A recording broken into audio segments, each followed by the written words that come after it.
Ladies and gentlemen, welcome to another episode of Bussin With The Boys. This is episode 370 with the one, the only Luke Combs. We have a little preview for you guys. We are talking about NFL free agency. Logan Paul, who's he fight? Who should he fight? Also, Maxx Crosby has gone from the West Coast to the East Coast to the Ravens. What's taking place in the Raiders building as opposed to the Ravens building? And what happens with the mental capacity of these players when it comes to mental fortitude and people pulling you in multiple different directions. A lot to break down this episode, but before we do anything else, do me a favor, hit that subscribe button. Doesn't hurt you at all, but it helps us a whole bunch. Big hugs, tiny kisses, and let's have a hell of a show. All right, we're good. Bussin' with the boys, hanging with the fellas, betting on a game. No woman's gonna tell us what to do, and I've been over here just drinking beer and making that noise. Baby, I'm hanging with the fellas, bussin' with the boys. Bro. Ladies and gentlemen, welcome to another episode of Bust with the Boys. This is episode 370. We're electric to have you here. Please do us a favor. Subscribe to this show. Please. Doesn't hurt you. Yeah, for the love of God. Just get it. One or two. One or two. You can be that one or two guy. We're not begging, though. We're not going to beg. We'll never beg. Never But beg. yeah, but for the love of God, please just subscribe to this show. Bussin' with the Boys is presented by the undisputed champion of the sportsbook world. That is FanDuel, America's #1 sportsbook. Boys, listen to me now. March is here. That means brackets, buzzer beat. Let's try that again. You got it. That means brackets, buzzer beaters, and the best college basketball matchups of the year. And FanDuel is bringing you closer to the action because right now FanDuel is giving all customers, please subscribe, a profit boost every single day through March 15th. That's every single day. From now till the final 68 is revealed, you're getting a daily profit boost for a chance at boosted winnings on your college basketball bets. Build your same game parlay for a shot at the bigger payout, or try live betting and jump in after tip-off. Best of all, with FanDuel, you get paid instantly when you win. Visit FanDuel.com/Bussin to get started. Once again, I'm so nice, I'm going to tell you twice. That's FanDuel.com/Bussin to claim your first profit boost and keep the action going till selection day. Be a part of college basketball history and bet the bracket with FanDuel. Boys, I'll be honest. You did great. It's been a long weekend. You Been did a great. very, very long weekend. I was not only in Vegas doing regular Vegas things with the UFC and the power step and all that, but last second, I'm like telling my wife and kids, you guys should come. We'll enjoy it. But it's gone from the late nights and then I get to sleep a little bit to late nights, early mornings. I'm in an arcade. I'm on Fremont Street. I'm ripping packs. That's kinda Vegas, what happened. baby. That's Vegas, baby. That's Vegas, That's baby. what happens. What happens when you go to Vegas? You rip packs with your kids. You rip packs with your kids, that you do. So what are we getting into? What do you been? I feel like I haven't seen What's even my going sweet prince. What's even going on today? Is there anything happening Is today? there anything going on? Monday? Sam Ellinger, he re-signed with the Broncos. Sam Ellinger? Yeah. That's what's Breaking going news on today. today. 1 year, $2 million deal. Hey, keep them guessing. Hey, Get you yourself see a nice the, little bank. You see the Huskers took down the Hawkeyes in basketball. Ah! OT. That's called the snowball effect. Yeah. That's going to snow right down to fall. Yeah. And the Huskers take down the I see what you're Hawkeyes. saying. Absolutely. I You're hope always you're good picking as it your up last because I'm game. putting it down for Yeah. you to pick it up. Also, Michigan took Michigan State. And Hey. Michigan State, some dirty ass plays. Kicking guys in dirty the nuts. ass school. Nah. Dirty ass school. Yeah. That's a dirty school. But yes, also Michigan first team to go undefeated on the road in the Big Ten since like 1964 or something like that. Is that last is team that to do true? it? Indiana Time out. Hoosiers. That date Is that true? That date is for sure incorrect, but that is a real stat. Since 1964? 70 something. Sure, go pop that up. Go pop that. Indiana Hoosiers. That is my job. Yeah. That's my job. We're A not lot of people are experts. like, not hey, we're a experts on the basketball show. school, we're a hockey school. Michigan's a sports school, dude. They're doing the thing. They're number one in hockey right now too. I know hockey's been big for me in this last couple of weeks. Yeah. That you guys should know that. Big for hockey. Should we get to Hey, the biggest? 1975. 1975. First time since 1975. So 13 years off. Whatever. Time out. That says last undefeated NCAA D1 men's basketball team. Okay, yeah, that's 32-0. wrong. Hey, we're not experts Oh, on this show by Mark, any the means. last time the Ten- Big Ten team finished without a loss. without a loss. Yeah, in the Big Ten. In the Okay. Big Ten. Okay. Now they finished undefeated.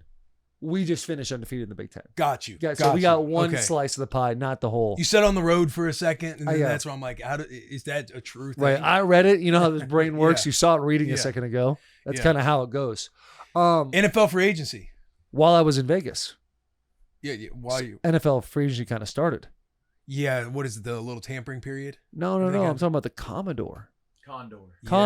The Commodore. Yes. Shout out Sorry. Vandy, though. Shout out Probably Vandy. the biggest headline in free agency. Maxx Yeah. Crosby going to the Baltimore Ravens. For what, 2 first-round picks? Is that what it was? Does anybody think the Ravens overpaid it all in the back? I don't. Definitely don't.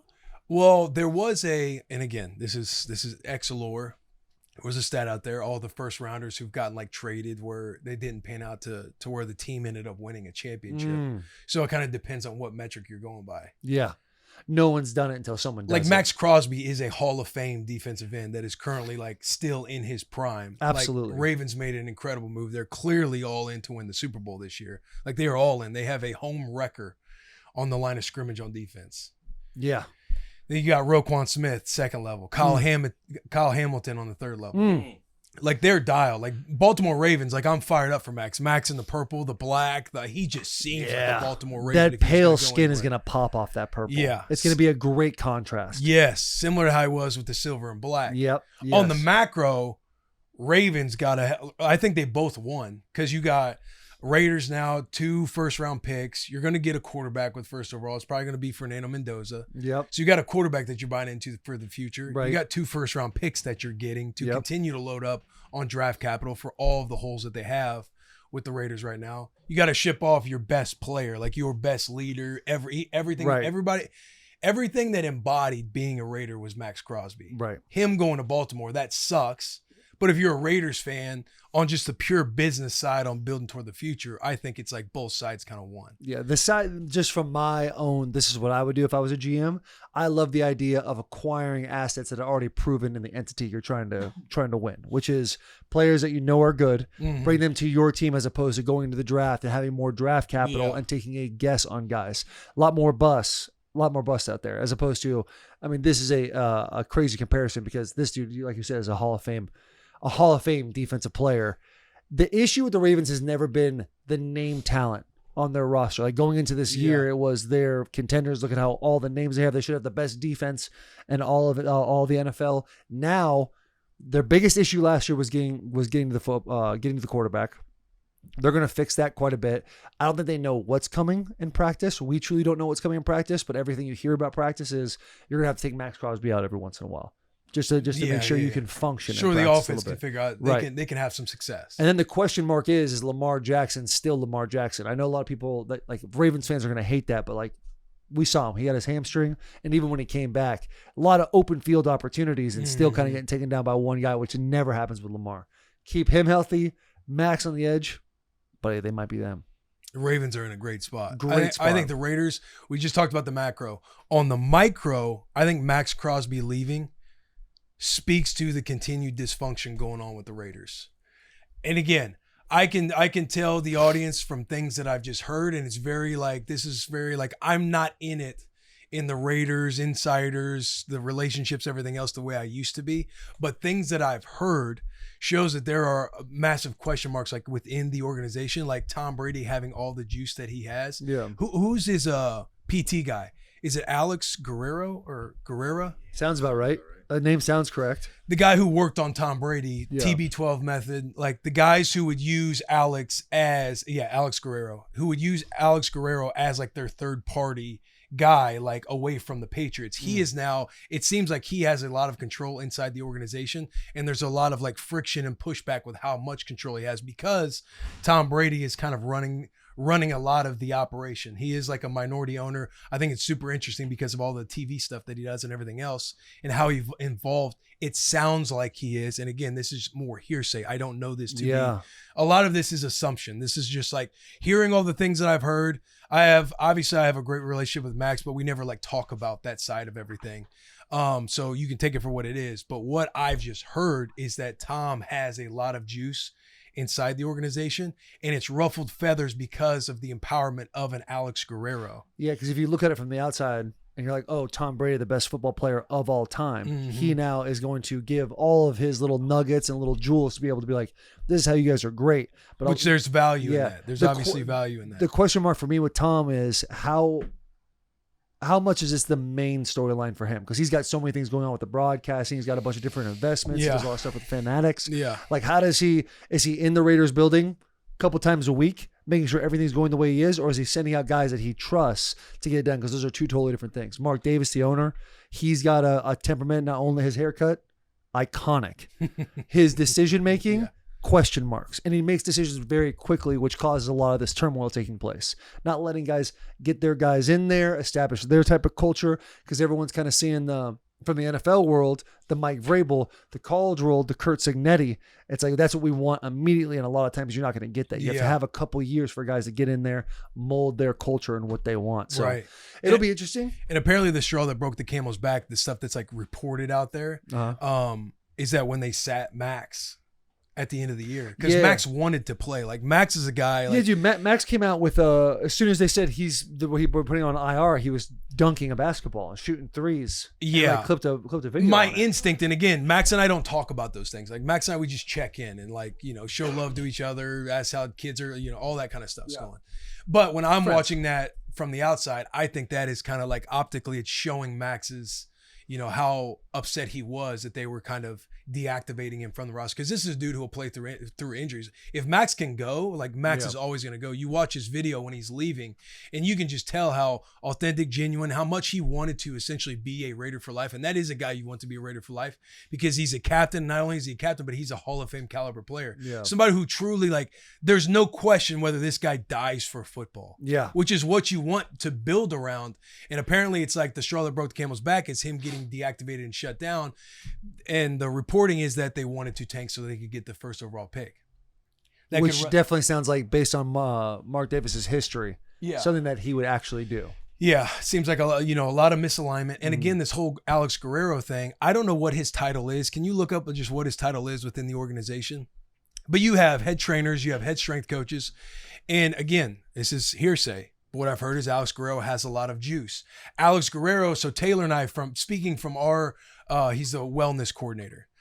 That's very broad. In my opinion, my instinct tells me Tom has a lot of juice to kind of operate in the ownership of the Raiders. Yep. He has Alex Guerrero, his confidant, his guy. That is the guy that essentially reports to Tom. And he probably gives Tom all the ins and outs of what, in his opinion, of what everything kind of goes on, breaking down all the little details. The benefit of Alex Guerrero when he's with the Patriots is, as a player, anytime you never want to be in the training room, because you never want an injury to get misconstrued or painted a certain way, or you could be going through it a lot more than what your trainer could be telling the head coach, right? To where you're trying to get pushed back on the field to play, and you're probably getting a third opinion that tells you, I need to continue to rest. I need to kind of do other things, but it seems like the training staff is doubting me or the team is doubting me. So it creates this weird world to where, as a player, you start to learn the game within the game. In the NFL, you start working with third-party people in the off season. During the season, you'll have a PT check in on you and kind of give you his opinion on what your injury is compared to what the athletic training room is telling you what the injury is, because they're working for the team, with the owner. So you see the training room as more of the op than you do they're our ally in all facets of everything. So Tom would use Alex Guerrero, Julian Edelman. I assume a lot of these guys on the Patriots would use Alex, because Alex was a great third-party resource. Right. Now with Alex Guerrero working in the Raiders organization, bringing, hey, here's what Alex does. I'm sure when he first got there, everybody's probably excited.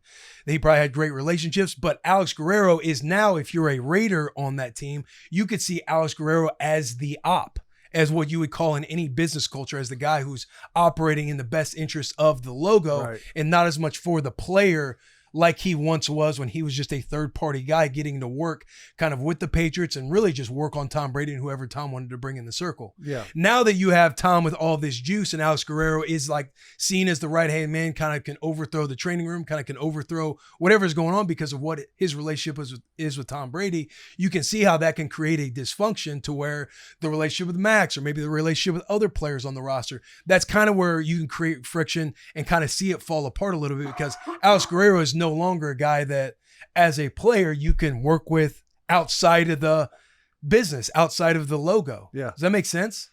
Buddy, yes. Like that. You painted a yeah, exactly. Do me a favor and say that one more time verbatim. No, you nailed it. The biggest thing that I picked up from everything you said was as a player, you learn in the process of being pulled in a million different directions. You get an injury, you sustain an ankle injury. All right. Yeah. Trainer looks at it. MRI says X, Y, and Z. You're actually fine. You can play this week.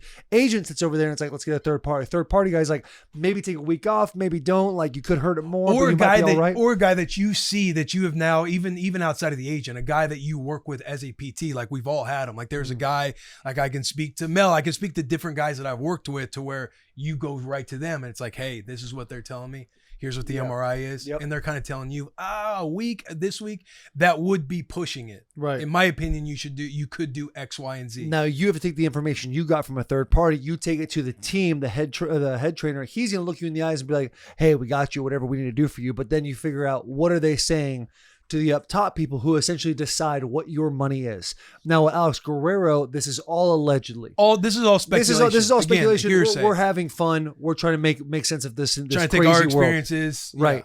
Now we have all this kind of convoluted web that's taking place with this player that's essentially put in the middle of the mental warfare that takes place. People are talking about this player from this side. He needs to do it. I don't know why he's not playing. The other side's like, you need to make sure that you take care of your body because it's about sustaining longevity in this league. Now enter Alex Guerrero. So all that mental fortitude you have as a player, you now have to have as a head trainer in the building as well. Because Alex Guerrero is not only reporting on this player, he's also reporting on what this head trainer is doing from a day-to-day basis, especially with all his assistant associates with him as well. Yes. So now in even the world, the staff is under the microscope. we sit in the as Americans, as the NFL, we sit there as like these are alpha males, ultimate gladiator type of people. And then once you get down to the micro of it all, everybody's dealing with their own storylines that take place. Yes. The more insecurity you can place in a person, the more cracks in the foundation you can get, especially when you're in a 20-week season. So when the player has it, you learn that over time. These assistant coaches, these trainers, they seem like they have it all together, but a lot of times also have the same issues. And when the added pressure comes there, that's when you see a massive crumbling of foundation. Am I following you correctly? Yes. Boom. Yes. Hey, we kind of, the fans might not know, but we kind of are moving because that felt good. Did you get all that, JP? It felt amazing. If I could just piggyback on that. It reminded me of those videos that's like, or wait, go ahead. I was just going to say, as you guys listening, us talking through all of that, was that making sense on the whole macro? If you're a Raiders fan, you know, you're getting draft capital, you're probably going to get Fernando. All these things are happening to be optimistic about. And then on the flip side, on the micro of Max leaving, that could speak volumes to what is happening internally. You broke it down in such detail that I understand it fully. Do y'all think? Okay. We need to clip that and we need to stand out and be like, just do you understand this? Yeah. All Raiders fans should listen to that in true detail because, again, it's like if they win and they're making all these right moves, then clearly like winning solves everything. It solves everything. The insight is doing what it should be doing to push the team forward. As in Maxx Crosby embodying everything you want as a Raider. If you go fully into the weeds of it and it doesn't pan out for you, just don't be surprised because this is our instinct on the inner workings of what's going on. Because, hey, when you get into the mental part of the season, enter Maxx Crosby, who's going to play over everything and has those leadership capabilities that he's clearly proven every player says about him. He's walking in the training room as well and checking guys like, can you actually play this week? He's got that type of personality. He is, he is 100% that type of player. personality. Yes. So now you're losing that person that's, you know, he's for the boys. He's a player. But he's also, culture. he's so at such a high level, he's almost a coach as well. So he can play that back and forth game too, which essentially leads to elevation of most guys around you. Yeah. Going back to you talking about the Raiders on like the macro level, do you think they're going to use those picks in draft because they haven't particularly drafted well the last couple years. I mean, they got Ashton Genty, but I think 3 of their first round picks in the last like 5 or 6 years are no longer on the team. That's a great question. Like, do you think they're going to use that as to go get a big fish, or do you think they're going to try and draft? Clearly they feel a little bit more, they probably feel confident going into this draft on getting those first round picks. I'm sure they're not like, oh, we suck at picking first rounders. Why do we have first round picks at our disposal if we suck at picking first rounders? Right. They need a lot of pieces. So I understand the move from a business perspective. You take out all the micro, you take out the feelings, everything going on. Like you had to send away a Hall of Fame player to get 2 first round picks along with the first overall pick. You have Ashton Genty, but you need an offensive line. Like you need weapons. You need guys. Yeah. You clearly need guys on defense now. Like they have so many holes. I mean, if you go back and look at their last first round draft picks, I mean, Cleveland Farrell, Jonathan Abrams, like they were no longer on the team after 2 to 3 years. Yeah.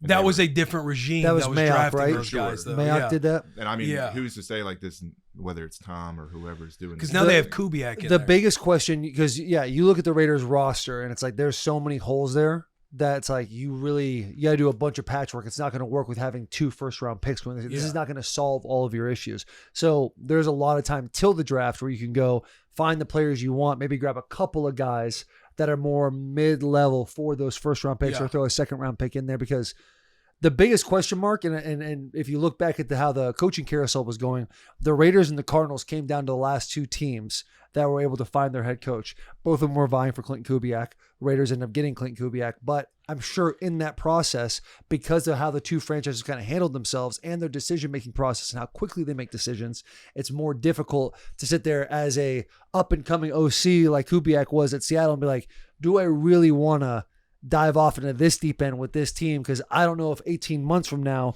or a year from now I'm already on a hot seat. Yep. When you look at the roster and you're like, I know, like I believe in my brain and my abilities to put these guys in good positions, but do I actually have the talent to operate in a sense that I can get into January type of football and the leadership above me to get the pieces that we're going to need to win a title? That's to where win the division. I bet you that's what was one of the reasons that took a little bit longer to get to. I think it was the Super Bowls, right after the Super Bowl when Kubiak took the job there, right? So clearly he's in the playoffs. I'm not going to make the decision till after, but a lot of times, they've already made the decision. They've told them. Everyone behind closed doors kind of knows.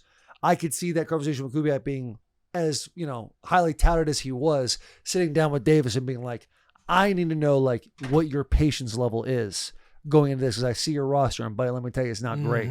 Yeah. So because there's so much for them to do. And Kubiak being an offensive guy, like, again, speaking on the optimism side, is if you think Fernando Mendoza is going to be who you think he's going to be as the number 1 overall pick, you'll have Fernando Mendoza. He will be. You have Ashton Genty, who is a stud. Brock Bowers, Michael Mayer. Like, you have some pieces, foundational things to build around. And now through free agency and the draft, it's like, how do you get a line of scrimmage? I mean, get a wide receiver 1. They traded away their wide receiver 1. Right. Myers. If I'm the Raiders, if I'm a Raiders fan, I am extremely pessimistic right now. Oh, I see. I'm the opposite. The messages I've gotten is it's more pessimism than you got to be optimistic. optimistic. Got to believe every year is your year. You got to get in there. This is a franchise, bro. That's that you're coming from. The I players. agree. Early 2000s, like probably maybe longer than that. Yeah. Most head coach turnover, organizational turnover.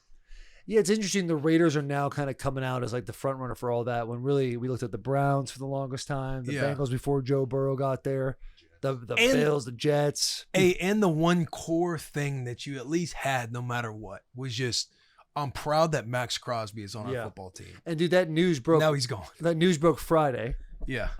Max was supposed to go to Power Slap Friday. Obviously doesn't come for him. A very smart move by him. Everybody was talking about it the entire time. Like local Las Vegas people were like devastated at the idea that they're like their king is now gone. Yeah. It just sucks. It's a smart move for him to do it on his pod. So, once I saw it, I wonder where he got that idea. Beautiful. Oh,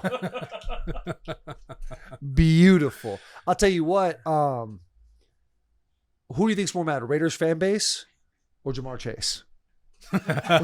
Who's more mad about the Maxx Crosby trade news? For those of you that don't know, what was it? Jamar Chase, he was on a Twitch stream. He's at like he's just sitting on him. You hear his voice. Yeah. And apparently allegedly gets a text from Joe Burrow saying that Maxx Crosby has been traded to the Ravens, and his words were, I believe, highly fucking pissed. Highly fucking pissed was a phrase, a direct quote that I heard. Could be AI, could not be. I don't know. This game's already above my head. I can't handle it, but seems like people are a little terrified. Yeah. Would love to think that Joe Burrow sent that text message to Jamar Chase while he's at the blackjack table with Jessica Alba. Yes, bro. Hang on, Jess. I got to text my boy real quick. This ain't good for us. Joe's bummed, but then Jessica Alba's on your arm.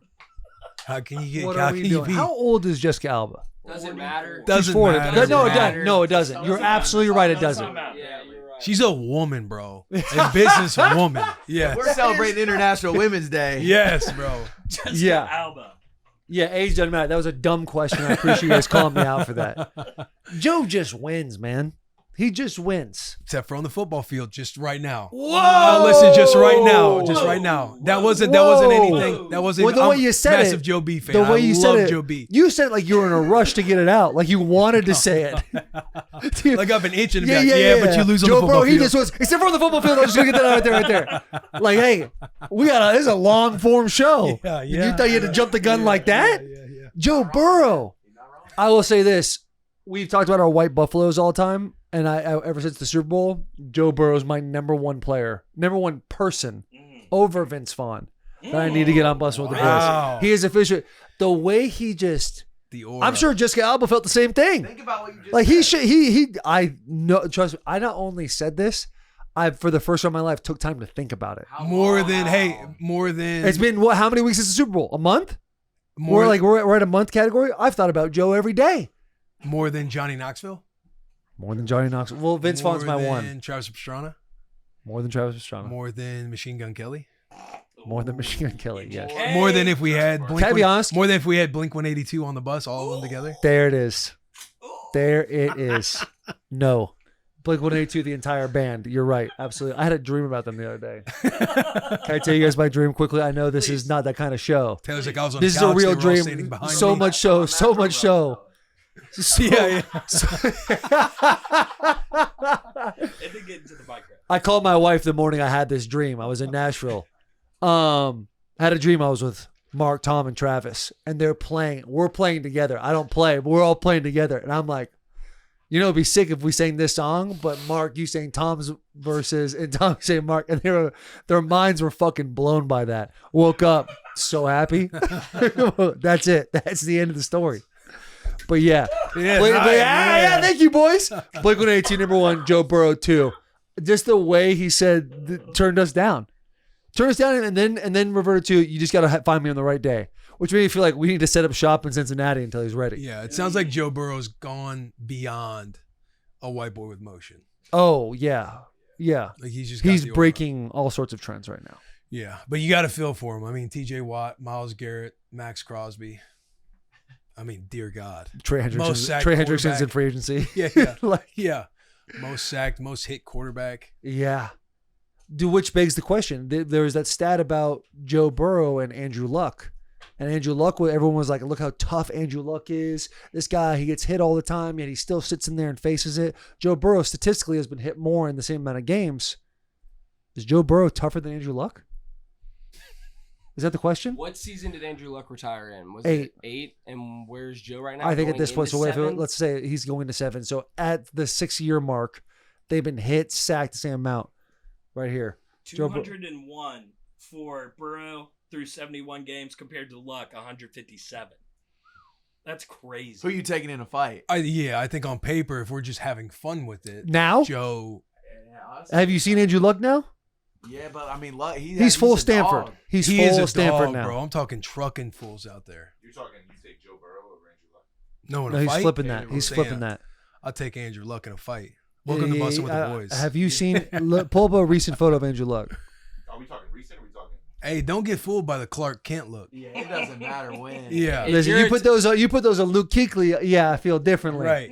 Taylor, you But that's know no this- sleeper build. Taylor, you know this more than anyone. If you're a Titans fan, you know that Andrew Luck beat the dog shit out of us for his whole career. I honestly have to take Andrew Luck out of respect.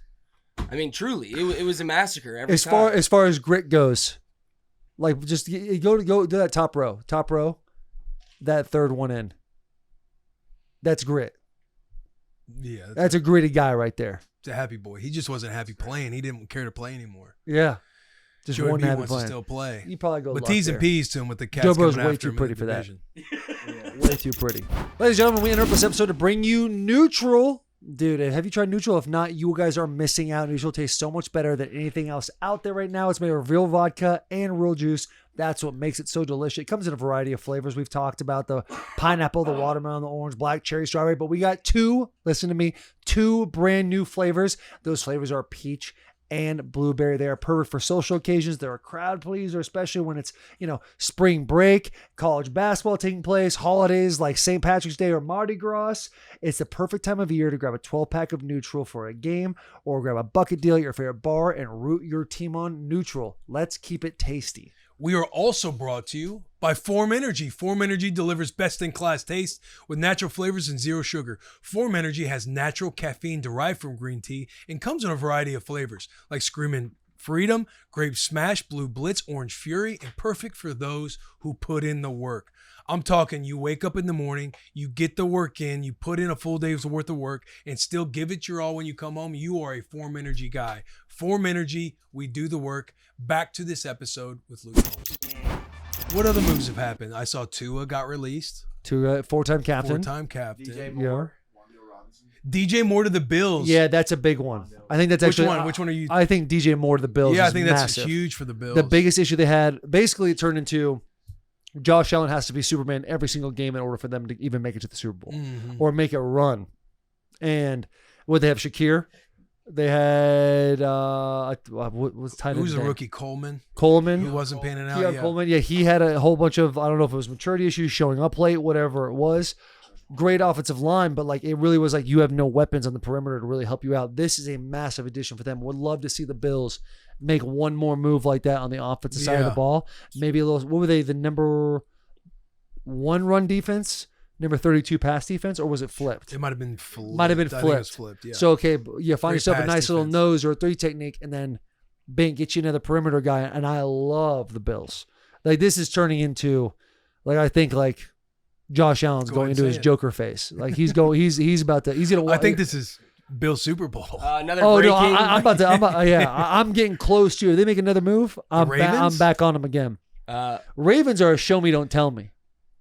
got Another something? breaking, not confirmed yet, but Adam Scheffner 2 Scheffner? seconds ago. Hold on, Scheffner. Falcons are expected to pursue Tua Tagovailoa. Oh shit! Really? Yeah. Travis Kelce is expected to return. Yeah. Oh, Yeah. shit. Travis Kelce expected to return. TK. Couldn't see Travis Kelce going anywhere else. No, they're gonna work something out. They can put out all the articles they want that he's open and talking to other teams. That's all optics. Yeah. He's gonna be a Kansas City Chief for another Yeah.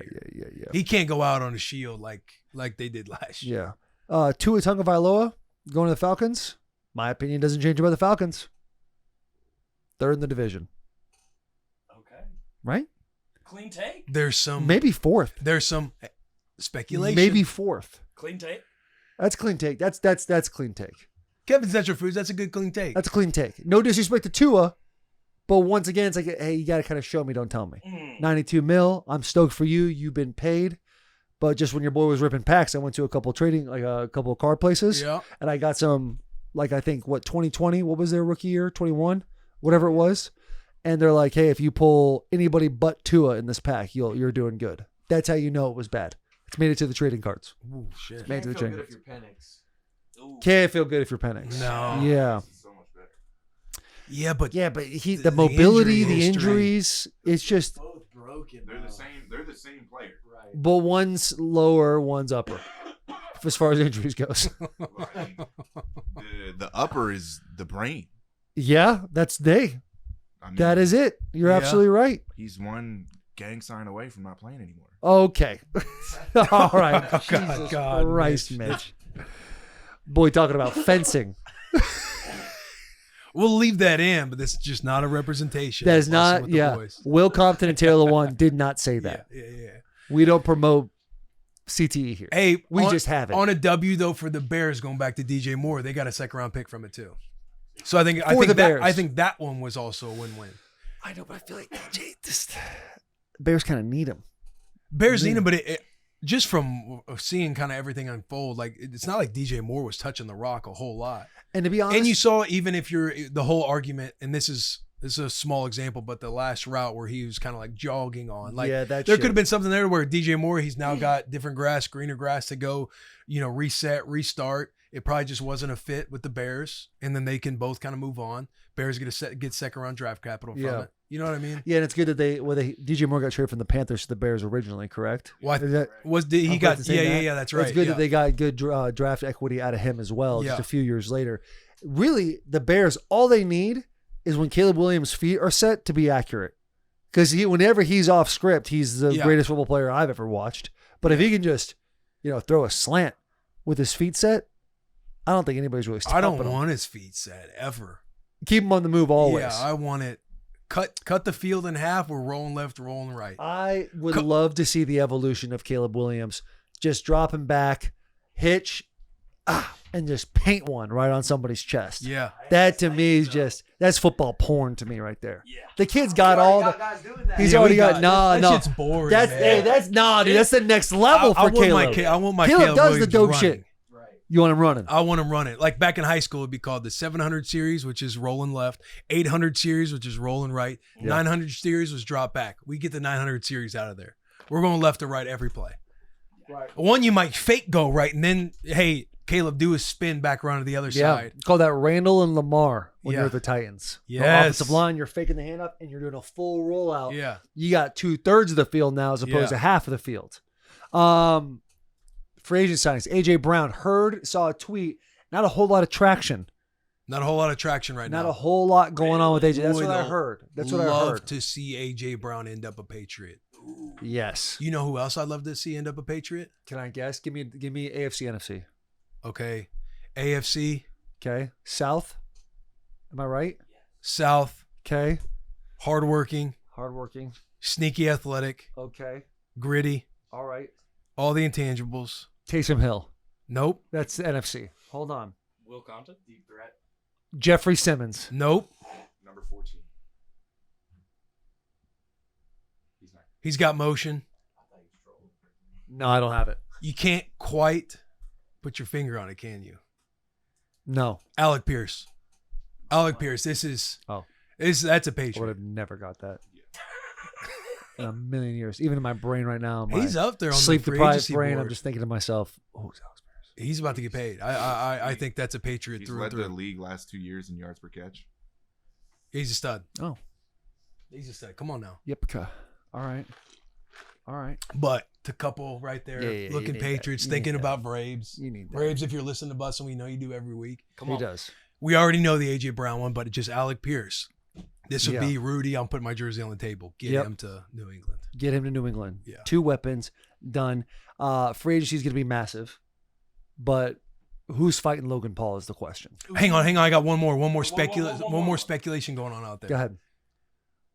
Mike Evans to the 49ers. Ooh, clean take.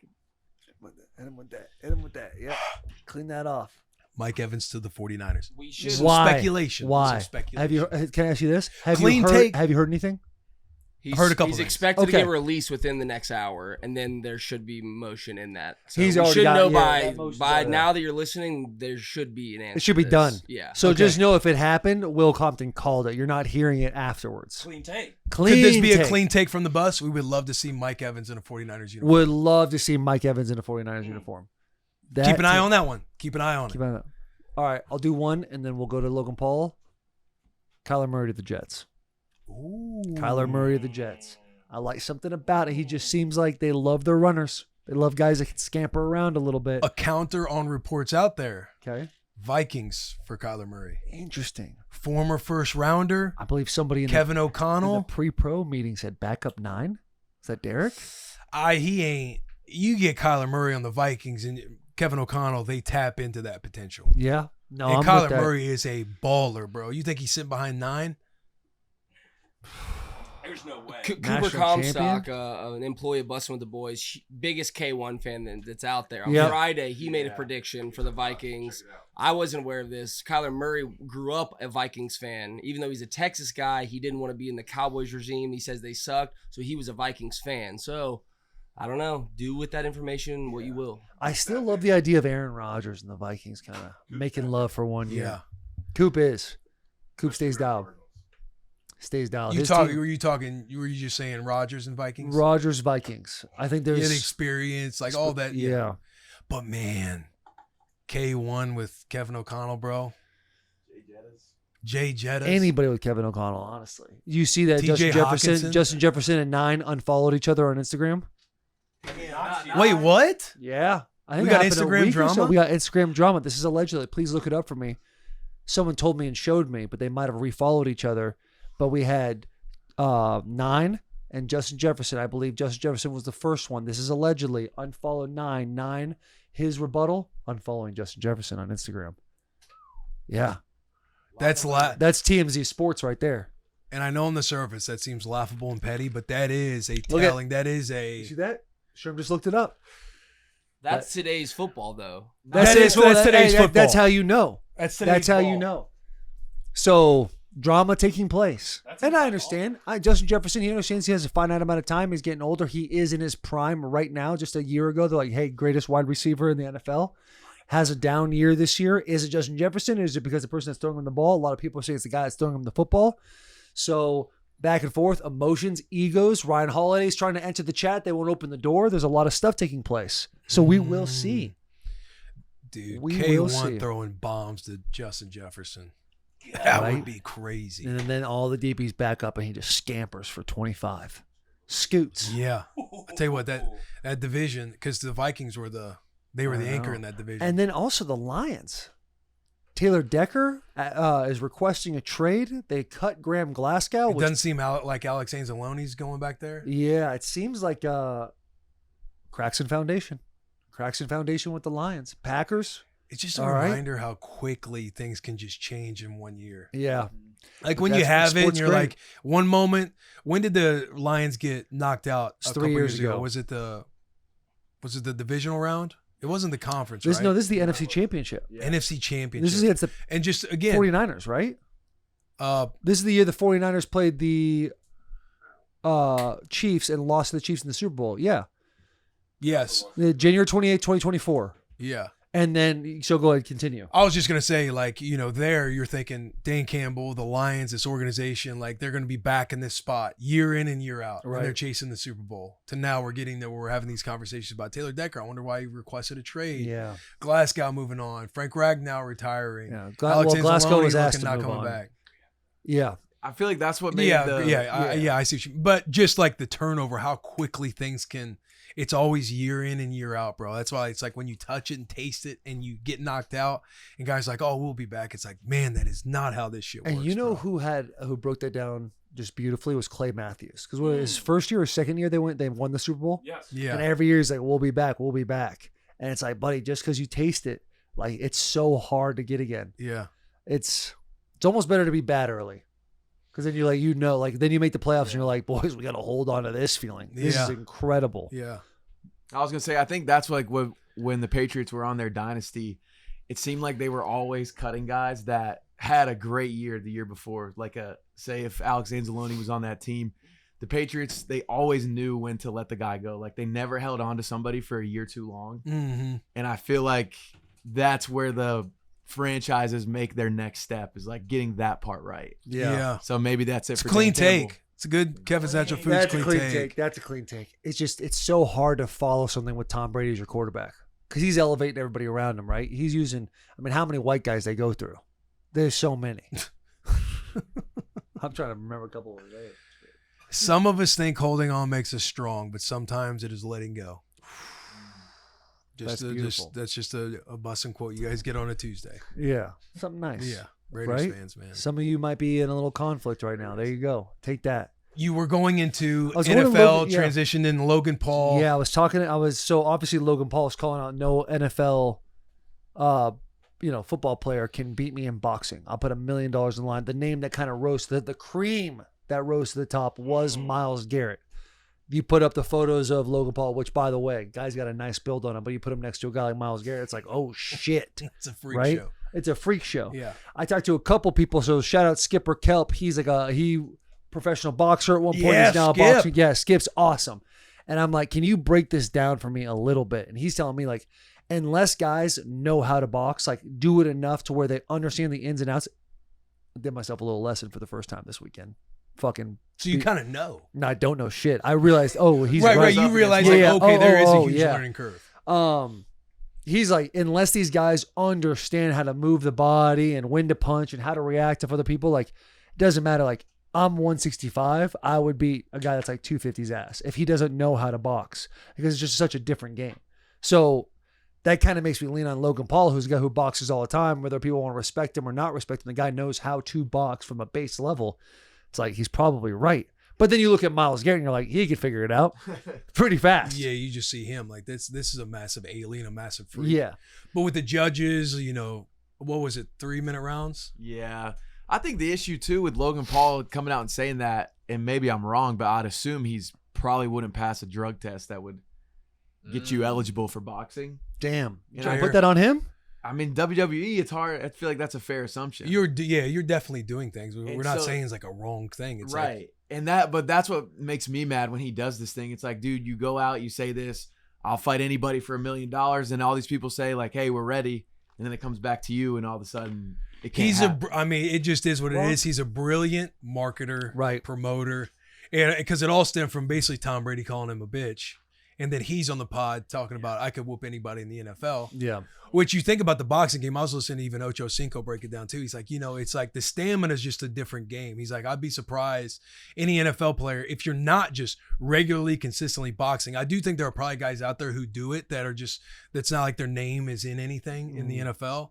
But he was like, I'd be surprised. You kind of burn out quick, gassed within quick. a minute. And it's just a different game. And Logan's obviously, he's good at that level. Like, he can do a variety of things. Dude is extremely athletic. I think it's been funny watching him and Brady go back and forth on the macro promoting the flag football. It's like you're building it up for the flag football game and everything else, and this is stemmed from it. You kind of knew, like, I was not surprised. I was bummed because Le'Veon Bell and a couple guys, even our boy Deion Dawkins, our slutty Deion Dawkins. Slutty Deion Dawkins kind of nice with them mitts too. Them little jab look good. Yeah, he's saying he would step in, and but here's the thing: is if that, let's say that like Deion Dawkins and Logan Paul were like, all right, we're gonna do a fight.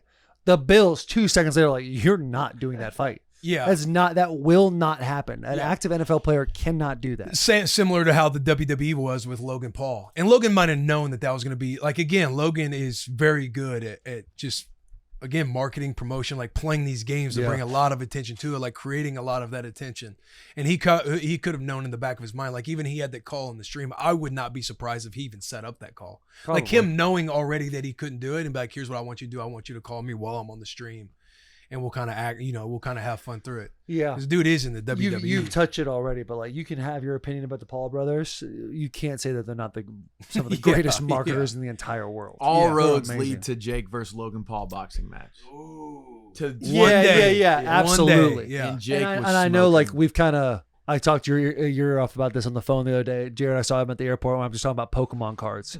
But when I've like jumped on the Pokemon card thing, I went to these trading card places and they're like, Logan Paul is a huge reason why all these cards are absolutely skyrocketing right now. Like, he has like changed the game. Like, he's manipulating markets. That's how good of a marketer he is. Yeah. He said that now when he's buying these Pokemon cards, he does not talk about it for a couple months or like a year leading into it, so the market will go down and then he can get a better price on it, and then he'll start talking about it when it's time to sell his card, which is like genius. Sounds like insider trading. Sounds like insider trading. Yeah. Sounds like there's not a lot of regulation on this game that he's right. He can Sounds just like do we got to whatever he get with wants. Logan Paul and be like, hey, what cards you buying? Just on the low, because I'm about it. without knowing anything legal. I'll say this. He's just saying. Any Pokemon people watching this, Poncho Pikachus. Is this like a different variation of a Pikachu? All I'm gonna say is Poncho Pikachus. Okay, I mean, I fuck with Pikachu. I respect Pikachu, what he does. Like, he's a loyal dog. He a loyal ass dog. Yeah. Do you remember the first movie, the first Pokemon movie? Of course, I cried. Okay. You talking about Mew and Mewtwo? Yeah, when Ash gets turned into stone. Yes. And Pikachu starts just electrocuting him over and over again. Yeah. Buddy, full tears. Full tears. Yeah. Watching that. Pikachu is one of one. One of one. Anywho. Yeah. I would have loved to have seen, it seemed like it was happening with Le'Veon Bell and Logan Paul. Yeah. I would have loved to have seen it. Just because I respect and appreciate that Le'Veon Bell was he's just about the action. Yeah. He's like, he'll figure whether or not he's seeing it as an opportunity to get, wherever Le'Veon is with everything. It's like getting in, like being a part of the attention, like playing his game to get in there, like being vocal about it all, going back and forth with the beef on. I'm here for the entertainment. Man. Yeah. Yeah. I'm here for the theatrics. I would love to see Le'Veon Bell. Big fan of Le'Veon. Yeah. Big fan of his work. Very patient runner. Very patient. Le'Veon Bell is my first player of the game in Nebraska. I'm just tossing that. First what in the game? Player of the game, defensive player of the game. Oh, nice. They coined it my coming out party. Really? Yeah, just, Really? Le'Veon, he was a little too patient with you, huh? A little too patient. Yeah. A little too patient. Got A little bit too by the patient. snake a little bit, huh? Yeah. Damn, got his ass. Saw what he did to Beast Mode. You said break down. By the way, messed up throwing that second clip in there. Whoever edited that clip. Throw me gas trying to chase old buddy on the sideline. And they added the audio. They added the audio like nobody was even around him. I was like, damn. There's been a couple things that have slighted you in the last week or so, right? Bussin With The Boys social team, they killed you on your 40 time. And then you and Clay had to break all that down last week. Yeah. Clay, I think, started strong. We actually talked on the phone about this. Like, hey, you started strong with that because I've been kind of a hater of the 40 time for a long time as well. And you folded. You folded right in front of Will. He's like, I had to let him have it. I had to get Dobb on the phone. Yeah, no, I saw. And then when Dobb broke it down, but he doesn't know that like Dobb's in your pocket. Yeah, like, or the Dobb kind of speaking that professionalism. Like hey, I do appreciate Dobb's my boy. I love Dobb, but Dobb's never going to speak ill about Will Compton ever. Well, he wouldn't lie. He wouldn't lie. He wouldn't like. He wouldn't lie, but he like listen, fabricate a little bit. No, he wouldn't. You've been around fabricate Dobb. a little bit. Dobb would bust my balls if I needed my balls busted. Yeah. If you need, he needed to bring me back down there. The hardest thing is just the pro day, and then is it laser? Is it not laser? Yeah. And then Will right now is going to say, "Oh, buddy, it was laser." I understand that. There's nothing else I need to explain, man. Like, why do people believe Bo Jackson, but they don't believe Will Compton? Yeah, thank you, man. I think there's a lot of film we can look at to debunk what you just said. A lot of which film are we talking about? Like Will. So Will in the intro. 40. Will in the intro last week goes testing time. I was phenomenal. On field time, it didn't translate as much. Was that a correct statement? Yeah, that's what I'm saying. So you saying that's you where say what you're saying. I've already and the legs are short. Like he doesn't have the build to beef that fast. Will doesn't have that fast of a build. Now this right here, you pretty quick on them side to side, boys. Yep. Look at that. 6'8". I was, that's kind of nice. What you in the broad? Just like 9'2"? everything I wasn't that great in the broad. I was in the 8s. But listen, you got. I don't know what it is about that. I don't know what it is about the black. I got short arms. But you got a little dwarfism in that run. My torso's longer than my lower body. And my arms are short, so that's where that look comes from. And look, Dobb even said it too. Like, listen, I was surprised. Like, I do nothing but surprise people. But at the end of the day, I'm known as an overachiever. Then I'll have to take that. I can't look at that and be like, yeah, I look like a specimen. It's the XL short. I just feel like when you run, I know, bro. Like, what am I thinking? You thought it was probably tough in that year, maybe. Yeah. I guess so, bro. I mean, those things are below the knees. I know. Even when I watch it, I'm like, what the fuck why did I think that was hot, man? And then even the arm action, like you're like swimming. He's got his hand like this when he's running. That's drag right there. That's drag. That's aerodynamic. That's drag. My lats are too built. I got to go on from the side. Like, hey, this freeze frame though, that torso looked nice. That torso looked nice. And it's a long torso. But if someone showed me this, be like, what do you think this cat ran? I'd be like, 4.91. Freeze frame is when nice. I sat with agents, your arms look insanely small right now. It was projected that I would run a 4.85. 4.85. It was projected. Like when I'd sit down with agents when we're kind of. Looks like your hips are turning towards the screen right now. Year. They're trying to rep me. Yeah. What do they know? Yeah, what did they know? What did they know? And the boy got 0 neck, 0 arm length. And neck was 19 and a half. Oh, bro. I believe that. Now it's like, who knows? Maybe 14 16? and a half? I don't know. Dude, my neck's a little tanny too. I got to get my neck right. My traps and everything are gone. It's, Hey. It's my own walk. It's about to be spring. It's about to be spring. Yeah. You know what you need more than ever? An accountability buddy. That's what you need right now. I do. I need some self-discipline. It's time to get out of the solo workouts. Maybe go find a class. Trust me, I've gotten out of them. I haven't done workouts. That's the problem. I'm way ahead of you. I've scrapped the solo workouts. Bussin came out with a top 10 most difficult stadiums to play at. What was your opinion of this? Dog shit. Okay. I commented. I said this is why people don't respect us, because we got idiots making graphics like this. Very got very a lot of importantly. attention, got a lot of engagement. We got Summerall quote tweeting it with the gator because the swamp's at the top. I haven't been to the swamp. What did Pate say about it? You guys said Pate did a video? He made his own top 10 stadiums, and he got it right. he disagreed with our list for sure. Who do you I have? disagree Who do you with have at all one? this. Neyland. Neyland. I agree with Neyland. I think LSU. He had College Station in LSU's there. right there. LSU's. LSU at night is right there. Yeah. I think that was on here. Penn State is loud. See, that's where Pate has been to a lot of these spots where he's got, like, I played at Penn State, but it was literally the weekend of the Sandusky shit that came out. So it was a little weird. Yeah, It was a little Yeah. It was a little awkward in Yeah. the stadium. It wasn't like a rocking stadium. Yeah. Ohio State, we Putting played your there. hands on guys, like, all right. We played Ohio State at night, like that was loud. I would like just again. I didn't Ohio play. State is loud. I didn't play at Neyland, but I've been at a couple games. That Ole Miss game from years ago when Kiffin came, like that stadium bottle. was crazy, bro. Hey, Probably the Husky, loudest I've listened to. Husky Stadium. Husky I hear Stadium. a lot about Husky Yes. Stadium. Played there, very loud because they got the bleachers. It Yeah, echoes. the, It's built the straight Northwest, up. they own that tech, so they understand how to get that sound in there, you know? Yeah. Seattle.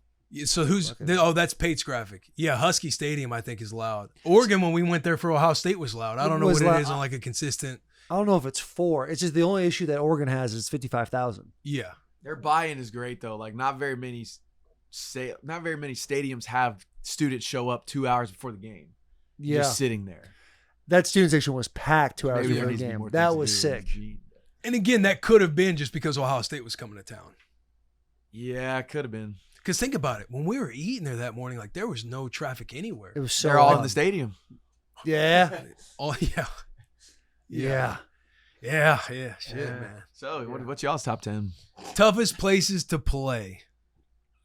Or experienced?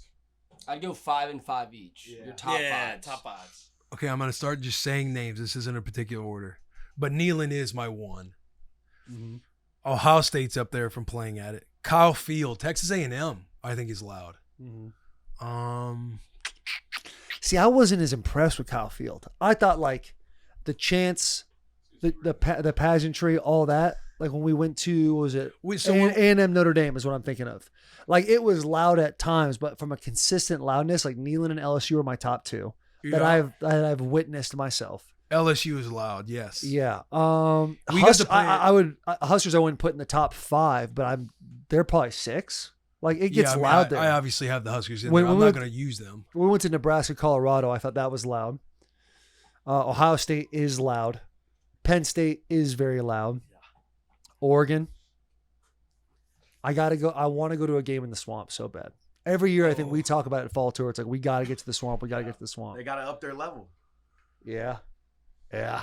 Where else have we been? You went to Norman. Yeah. I wasn't at Norman. Norman- But I hear Norman's electric. Norman is top 10 hardest places to enjoy a football game. Yeah, That's got to be it. That's got to be what it is. Or maybe even top 5. Probably one. Probably one. As far as for me trying to enjoy a football game, Norman would be my number 1 hardest place to enjoy a game. So a tough place. Tough place. Yeah. Yeah. What about South Carolina? Yeah, I wasn't yeah. at the South Carolina game. South Carolina, Tennessee, they would definitely be up there. The amount of sandstorm that y'all played was crazy that game. Like what, 3 months off of a ACL surgery? Just out there. They're storming the field. Mr. Crutch was like, hell yeah, all right, hell yeah, boys. And this is in 2009, but Virginia Tech, when we went to Virginia Tech, was rocking. I heard it was nasty there. Yeah. What is that? When Did that they place play hopefully Inner Jam- Sandman? Yeah. Oh. Before you come out, you're like in the locker room and you hear just everything kind of rattling and shaking. You hear the vibrations, everything. The fans go nuts. Hopefully James Franklin. Do what? Buddy. Yeah. Notre Dame. They'll be back fast. When I played at Notre Dame, I think it was my 3rd year, and they had like this lady singing some Irish song, and they came out and it was green and gold and yellow on the lights. It was loud as shit. See, and that could be the difference of me thinking Kyle Field is really loud because we played there at night and I felt like it was rocking.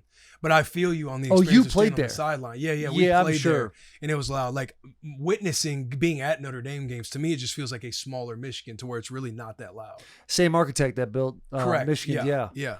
Now Michigan might be up there just from a intimidation standpoint. You walk in, you're like, oh my god. Then it's not that loud. Then it's not. You're right, boys. It's not that loud. But you walk in, you're like, oh shit. It's about to be a bit of a deal today. So maybe your boots are shaking while the national anthem's playing. I don't know. Well, I think White House card. White House card got announced. Yeah. Yeah. How do you feel about it? First initial thoughts. Just give me. I think it's a good card.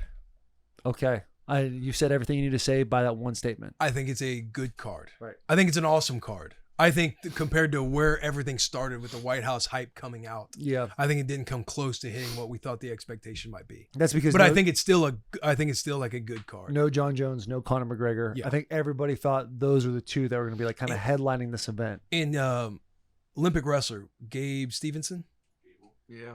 Gable Stevenson, he was apparently going to make his debut at the White House on like the undercard. But it was just, stacked from top to bottom. Yeah. But it's still a good card. Yeah. I'll tell you what, man. And knowing that the Ilya Tapora and Makachev. Yeah, Makachev. Knowing that fight fell through, ooh, that would have been awesome. Buddy, Taporia, his walkout, him and Alex Pereira's walkouts are the two that I got like the most goosebumps on. Yeah. He comes out in the Spaniard. Dude. Were you with me, JP? For which one? For The Ilya Taporia Nah. versus Oliveira? That had to be Jack then. Yeah. Jack and Jared. When he came out and we're sitting there and he looks down, he looks at the guy in the red blazer that's kind of there for security and gives him a wink. Looks at Danny and just gives him a head nod and then just murks Oliveira in the first round. Like immediate massive fan. Yeah. Immediate. It's gonna The be dude's electric. got like an aura about him. We were like, this guy's a champion. Yeah. Dude, I'm telling, if Pereira beats Gon, then he's the GOAT of UFC history. Over John Jones. Yeah, I mean 3 titles. Middleweight, light heavyweight. Well, what's your feeling on the White House card?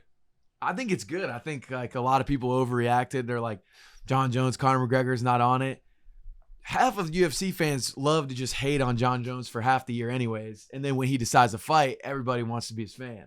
Yeah. I'm just like, Yeah. y'all criticize this man all year. Then you act like you want to see him fight so bad. Conor McGregor obviously would be hype, but Taporia and Gaethje, like they're at a way higher level than Conor McGregor right now. Yeah. And it's kind of like the nostalgia of McGregor fighting would be cool, but as far as quality, it's like a lot higher quality. I heard somebody talking about this, but it's like if the White House fight is already gonna get, Super Bowl type level of views because of the location, what's happening, 250th anniversary of the birth of America, I mean, all those historical. things. It's going to be electric. Historical, like they're on the South Lawn, they're gonna have 5,000 seats, and then on a different lawn, it must be the North Lawn or something like that. Hella lawns. Like Hella hella lawns, lawns. They're gonna have 80,000 people watching. Right Seems there. like a bad idea, honestly. But Given the climate, for sure, but things could cool down. We're still far enough away to maybe things are chill. By that, I will be doing my best to be there. Yeah, we We gotta got get there. Yeah, June 14th. yeah. Which is smart. Which is smart. Off topic, Alec Pierce staying with the Colts 4 years, $116 million. Say that one. $116 million, 4 years. Congratulations to Bag. Alec Pierce. Bag. You see, McDuffie got a huge deal with the Rams too. He got like a 4-year. Was it over 100? Oh, from the trade? Yeah, from Kansas City trading him. People talk about how the corners with the Chiefs go basically to develop and then they go somewhere else and just get their bag. Yeah. And I feel like he's just another. When a lot of guys do it for agency, like you want to stay with the team forever, but if you feel like you're getting lowballed from the team or you understand what your market could be, it's like, dude, you only get one shot to go out there and maximize your financial earnings. And it's different. Well, yeah, but the Chiefs and the Patriots, when Tom was at the Patriots, it was the same thing. Like they would get guys in, develop them, make them great, and then be like, hey, you have to take a home discount because we have Patrick Mahomes and Tom Brady. Mhm. They're like, well, I'm not going to do that. And they Yeah. go and head off and get paid. In the Rams, Yeah, but it was. Yeah, go ahead. I was just gonna say, in the Rams always go from the standpoint of they just trade their draft capital. Yeah, which I kind of like. For players. I yeah. like that a lot. You got McVay, who's just a stud. Stop it. He's the man. He's the man. We got to get him on the bus. What were we Gotta get him talking on the about? bus. Oh yeah, the White House card. Yeah, that's going to be electric. He's gonna be awesome. I feel like Oh. it's the internet, so they're obviously going Yeah. to overreact. And when you're thinking John Jones, Conor McGregor, who else? You alluded. Oh, when Micah Jeff falls through, it's like when you feel like all of these names are going to be on Right. it and they're not on it. You're like, oh, this sucks. You told us this is the one we wanted. And it's Right. like, yeah, we all want the But greatest card of all going back to time. what I said was like, you have this massive fight on the White House, which regardless can get massive views. The move would be to the next couple of weeks. That's when you have the McGregor on or the John Jones, if you're going to have those guys enter the UFC, because now you're double dipping on your view count. Yeah, that's what Conor McGregor's out there. When he was on Chael Sonnen. Yeah, Chael Sonnen. When he's on That's his right. podcast talking through it, he's like, I'm never on the 200 or 300 or the Sphere fight. Like, you see me on like 201, 301, because those cards are going to be huge and get the viewership and get the buys that they're going to get. You put me on like a 201, 301 because you're still going to double dip. You're still going to, like, at the end of the day, we're all cattle. Yeah. And he's not wrong, but Yeah, but that's every sport. Yeah, that's Every sport, you're a number, you're this, you're that. Yeah. It's what Maxx it is. Crosby, he's cattle. Cattle. He's cattle. Clean tip. Yeah. Clean- Well, clean he's- take. Maxx Crosby, Wagyu beef. Wagyu beef, He's just just always- roaming the fields. Right. Whole milk. Yeah. Whole Yeah. milk. For those of you that weren't savvy to this, we had ourselves a merch competition. Yes, some housekeeping. Housekeeping. Fans were given the opportunity to create their own merch, send it into Bussin With The Boys. The boys then said, okay, these are our top 10 favorites, top 5 favorites. Put it out there. And then whoever sold the most merch will get how much money, Will Compton? $3,000 for the first place. $1,000 for first place. In this envelope, this true classic envelope, is the winner of the merch contest. Top 3, right? We're doing the top 3? Sherm? I believe so. I did not see what Germ handed y'all, but I bet he put top 3. I bet he put top 3. First place from the amount of buys gets $3,000. Second place, $2,000. Third place, $1,000 to the fans who created this merch. I'm going to hand you that envelope. You can do the honors. All right, here we go. Let's see here. Oh, shit. Got all 3. Got all Okay, 3. I just okay. want to know if we Man, had it all 3. opened up pretty fast. Okay. Coming in third place of the merch design contest is the Tunnel of Chaos shirt. Yeah! Tunnel of Chaos. $1,000 to that creator. Second place, the Magic School Bus shirt. Yeah, that one went hard. I was a big fan of that one. In the first place, drum roll, is the PT6 No One Is Coming to Save You shirt. Yeah! That designer will be getting $3,000. We'll have our people get with your people. Yeah, we'll figure it out. Yeah. Jeremy Clump, you have to figure that out. Yeah. If it takes a long time, just know Will Compton and I did nothing. It's all on Clump. That's all on Expect it by Clump. Q4. Yeah. Yeah. Taxes, We're you know looking how at it the works, macro man. level. Tag 2, if you're trying to talk to somebody directly, it's the Nutty Professor profile. Nutty Professor, That's yep. Jeremy Clump. Yeah. That is correct. That's the Jeremy Clump. That's the guy who kind of handles our stuff out Is there anything else, you boys? We got anything else? Luke Combs was phenomenal. Yeah. Amazing. Forgot to say that at the top. Luke Combs, this interview with Luke Combs, phenomenal. If you're an Appalachian State fan, you're going to love this one. Yeah, the Brandon Spike story. We have to get Brandon Spikes on the bus. Yep. That must be happening soon. Also, Tunnel of Chaos vlog. When does that come out? Matt Malone. At Matt Malone. Needs to come out in the next 48 hours. So Matt Malone is the one editing. I know he was out there doing all the content. He's the one editing. Yeah. He's editing along with the boys. He said a lot of the fellas are going to help him out too. Yeah. Kind of his We'll first. get him right. His first swing at it. A lot of fun content in there. A lot of this is a different one too. Yeah. Got scary for a second. Uh-oh. Got scary. I'll tell you. With I'll say Matt? this. I'll say this. My credit line at Red Rock is $500,000. At one point, I was one bet away from being maxed out of my credit line. The vlog will be out 48 hours. How was Matt's vibe? Like, what was the vibe? That was good. Nervous energy. Like you could just tell he really wanted to do well. Yeah. He had the rookie mentality. Like anything I can do, I'm going to do. There was a few times where, in my brain, I'm like, "Hey, did you grab this?" Like, no, I didn't. I'm thinking, Jack, I should have told you. Jack would have known to do that. Jared would have known to do that because you guys have been around it a few times. But I think overall the boy crushed it. I think he had his camera out. He's have to go through a lot of stuff. He's Yeah. like 12 hours total of footage. to go Buddy, through? he was. I'm like, hey, you don't got to film this part. We're kind of just walking somewhere right now. Like it was. Yeah. But hey, he was on it. He like truly, you could tell that Matt like more than anything wants to do well, and that is the biggest thing. Yeah. So it's almost like these clips, which you're about to put out. It's everything. Everything. Like this is your judgment day, essentially. Like, can you take the next step? Can you make a vlog? You got your photo with Mark Zuckerberg, but can you build the vlog? So this Mark Zuckerberg picture, I went up. Who was I talking to before? Oh, Hunter Campbell. Went up to Hunter Campbell. Shout out Hunter. Dude, the fucking man. Dapped him up. We were talking for a second. Turn around. And Matt's on Zuck. Hey, can I get a photo real quick? Just real fast. Like I walked past him and he came back. He goes, I had to get it. Had to get that one. I'm like, oh, yeah. All right, man. Whatever you got to do. Clean take. Yeah. I want to say that's so funny that you tell that story because I'm overhearing conversation on their side of the shop, and I just hear Matt. I think I heard like Derek asking, like, did you feel like were you getting starstruck? Nah, I don't really get starstruck by guys like that, man. I don't really. You did say that. Yeah. Tom Brady, like Tom was cool to me, but I'm thinking, let's talk business. And I just yell from the street room, Matt, shut the fuck up, dude. Hey, Tom was awesome. Tom was talking to Dana, turns around, he said, he dapped me up. What's up, Taylor? I was like, oh shit, you remember. You remember it? Okay. Yeah, with the cross arms, like, dude. what's up, man? Oh shit. Talked about broadcasting, talked about a bunch of stuff, dude. And hey, I hit him at the end. I was like, bro, we got to get you on Bussin' With The Boys. And he, eye to eye, goes, I would love to come on your show. So we need him. Tom Brady's on the clock. So By the many way, things more I wanna handsome in ask about. person. Yeah. More handsome in person, boys. He's got the sauce. Really? Man. He's got the sauce. He was wearing these glasses, and I was just like, buddy, I get it. I understand. You should have hit him with Matt filming from a couple rows back, and you just do the lean in where you put your hand on his back and whisper up in his ear, like that one gal did. What's her name? Alex Earl. Alex Earl, yeah. Oh. You said you should ask him about his dating life. Yeah, I didn't have enough time to ask him about his dating life. Yeah. Save it for the Dude, pod. Tom Sarah would in be the pod. electric, bro. Yeah, dude. He's got to come on. He's got to come I on. mean, he's the GOAT. Michigan man. Yeah. Got to get him on. We got to ask him about the Raider stuff. Like, just point blank. Are you fucking it up in there, bro? Bro, I don't think, yeah. Give him his side of the story. You hate Maxx Crosby? Yeah, what's the What deal? was it with that? Why'd you do that? Thought you guys would be boys. Dude, Luke Combs. Yeah. Hell electric. of an episode. Luke Combs Electric starts off with CTE, literally.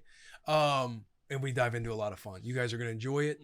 As always, subscribe, follow along, leave comments at Bussin' WT on all social channels. Hold on. Get him right. At bussinwtb.com. What did I say? You bus BWTE? Yeah. Oh, that messed that up. Or TWB. BWTB? You know how it is, man. Yeah. You know how it gets. Like I said, Yeah, you saw me read that out in the beginning, dog. You good. man. Wait, hey, two half brains making a full one. Yeah. You Big know hugs, what? tiny kisses. We'll see you next time.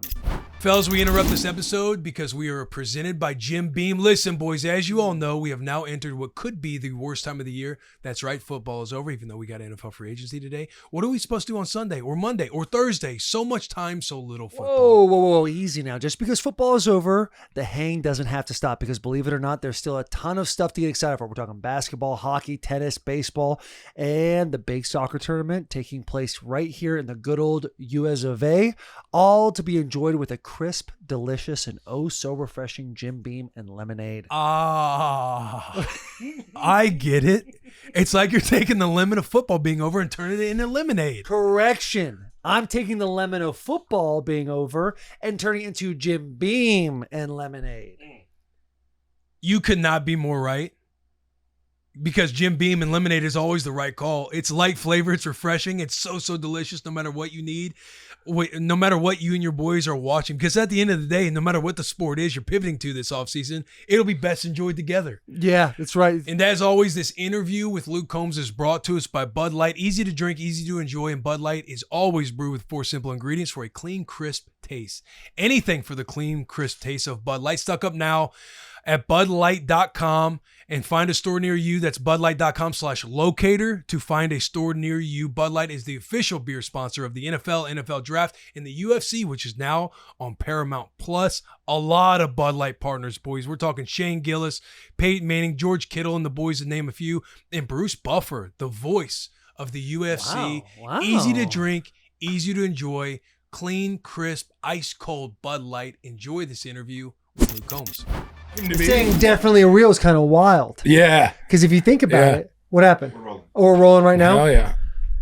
I kind of love the idea of believing that concussions don't exist. Like I've Just to hear this. We're starting off. this is just where my brain is. You don't have to co-sign on any of this. I think science is fake. Yeah, I think the Earth is It's also a good flat. Don't precedent you to guys think set so? at the beginning of this. Just the thought process of ignorance is bliss. Like think about in high school when you're like starting to train, you're learning about lifting, you're learning about like, oh, if I eat more protein, I'll get bigger, stronger, faster. And then you go to also KFC. science, though. Also science. Also science.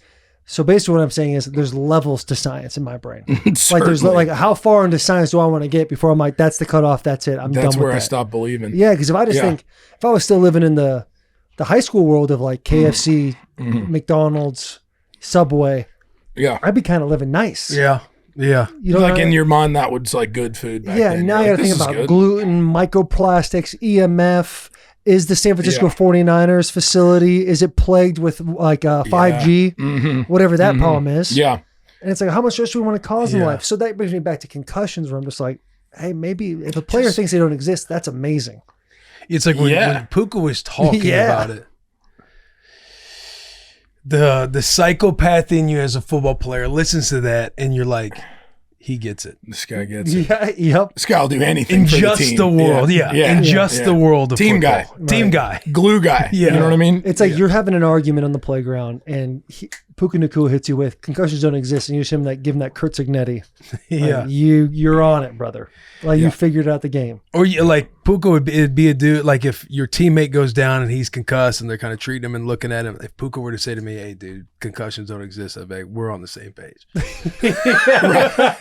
We're on this and then quietly talk shit about that individual. Like, yeah, it wasn't that hard of a hit. Yeah. Yeah. I mean, you remember playing high school ball? Like guys would get hurt and you kind of get with your boys and be like, is he really fucking hurt? Is Right. that real? Yeah. Yeah. Yeah. No, definitely. But then you realize quickly that it was. Oh, As you begin to he broke his age, you're leg. like, yeah, it was probably real, you know? Yeah, dude. So my shoulder sucks now. I'm like, I didn't even play good. I wasn't even good. And I'm still injured from doing it, you know? Yeah. So I'd say some of it, you know. Concussions, we'll see. Jury's still out. My senior, jury's still out of concussions. We don't know. We can't be too sure. We can't be too We sure. can't be because we're not scientists. We're not. Yeah. Someone is certainly sure of it. I have a general studies degree. I am not equipped to tell people whether or not concussions exist. I don't even have a degree, dude. Boom. So basically, There you go. same. We kind of got the same kind of thing going. So if anything comes out of it, it's Luke Combs doesn't believe in concussions. Luke Combs doesn't mean you need an education. You don't need an education to be successful in life. I would say that's scientifically proven that you don't need one. That one is scientifically proven. You don't You need necessarily to come have out and to. just say you're going to donate your brain after you go to see if you Yeah. have any form of CTE. And they're like, man, this guy was a real idiot. How did he make it? You know? Yeah. Well, guess we'll never know. We should probably reel it Yeah. in before just an article. These guys laughing about brain damage and Yeah. Certainly. Yeah. Certainly. That's just dark just guys humor, though. having fun. Yeah, it is. It is. But to keep it on savagery of football, when we met for the first time, it was at Tight Ends and Friends. Am I correct in saying that?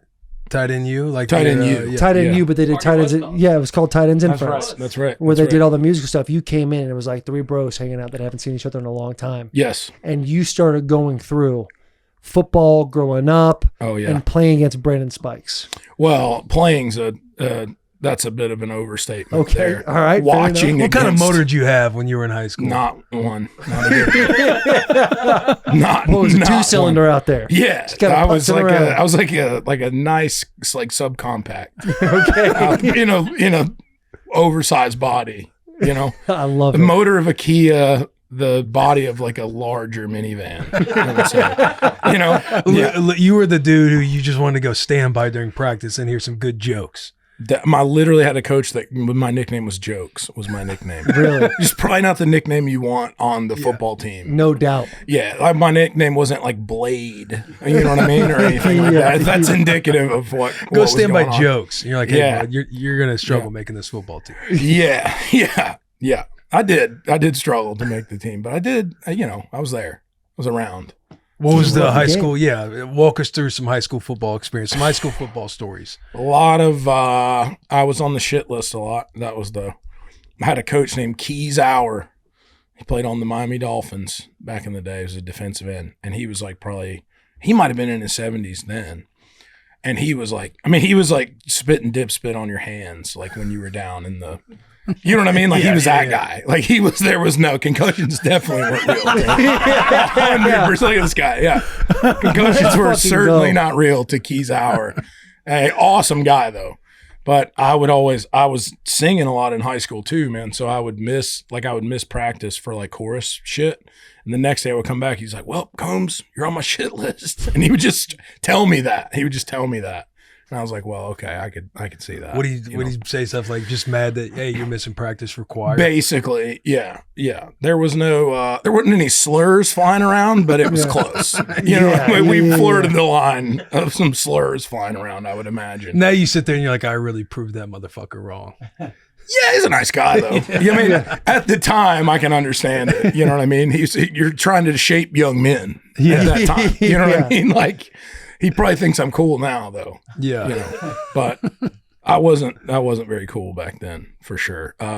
Super weak guy for my size, relative to my size. So that was always great. That always helped a lot at practice, you know. Wasn't exactly, if you could tell, wasn't really dialed into the weight room a lot. You know, it wasn't my happy place. Hey, is this you right here? That's me, bro. Rocking the sevens. It's double 7 shooters. Come on, man. D-line, O-line. Okay, and I was hoping we would get into this on the way over here because I was thinking about I should have played O-line. It was my destiny. Yeah. You know, obviously don't have the size to be in the league by any stretch of the imagination, but I think I would have been good at it, but I was obsessed with playing D-line. Because I just wanted to tackle people. That was like, I didn't want to have any like rules and regulations on how to hit someone. Techniques and fundamentals were beneath you. I just wanted to hit people. That was it. It was a good way of doing that, you know. But I remember I go through my entire high school career of my coaches trying to talk me into playing offensive line. And I was like, I'm not doing it. It's not aggressive enough for me. Even though I wasn't aggressive at all, really. In my mind, I was highly aggressive. You would sit there and tell your coaches it's not I'm like, bro, enough. listen, you can't put a leash on a rabid dog, dude. Like I'm getting somebody on this, you know? Like I'm running down the wide receiver screen from the nose guard position in my mind, you know? So I remember we have this big, like, it's the last week of like my senior year. We're just like getting ready to go into the playoffs. And we had an entire team. It was like, we're going to do an entire team, like one-on-one Oklahoma tournament, like O-line, D-line, but everybody on the team, every position, like, and I ended up winning the whole thing. And my coaches were so pissed at the end. And they were like, you son of a bitch, like you should have played offensive line. We told you this whole time. We told you to play offensive line. And I was like, yeah. That's one of my bigger regrets. I wish I would have played offensive line, to be quite honest. Because now it's like an art form. Now I'm like, damn. Yeah. I just didn't have the vision then, man. And Controlled aggression. Not that it would have mattered. I just would have. I'd be in the same place now, just with more concussions. That would be. That's the only more difference. alleged concussions. Alleged concussions. Dude, when you were in high school, were you as logical as you are sitting here, being like, "This was a dead end road for me," or were you even in high school like, maybe I could be the one, undersized cat? I didn't have any delusions of like ending up where I'm at now or like being a football player or anything. I was just like, I'm gonna be just like some boring ass dude probably, which was like because everybody kind of just was. You know, I don't know. I just thought that's how the world worked at that point. Like my parent, you know, my dad was a maintenance man. My mom worked at the bank. You know, like nobody's a superstar. I don't have any brothers or sisters.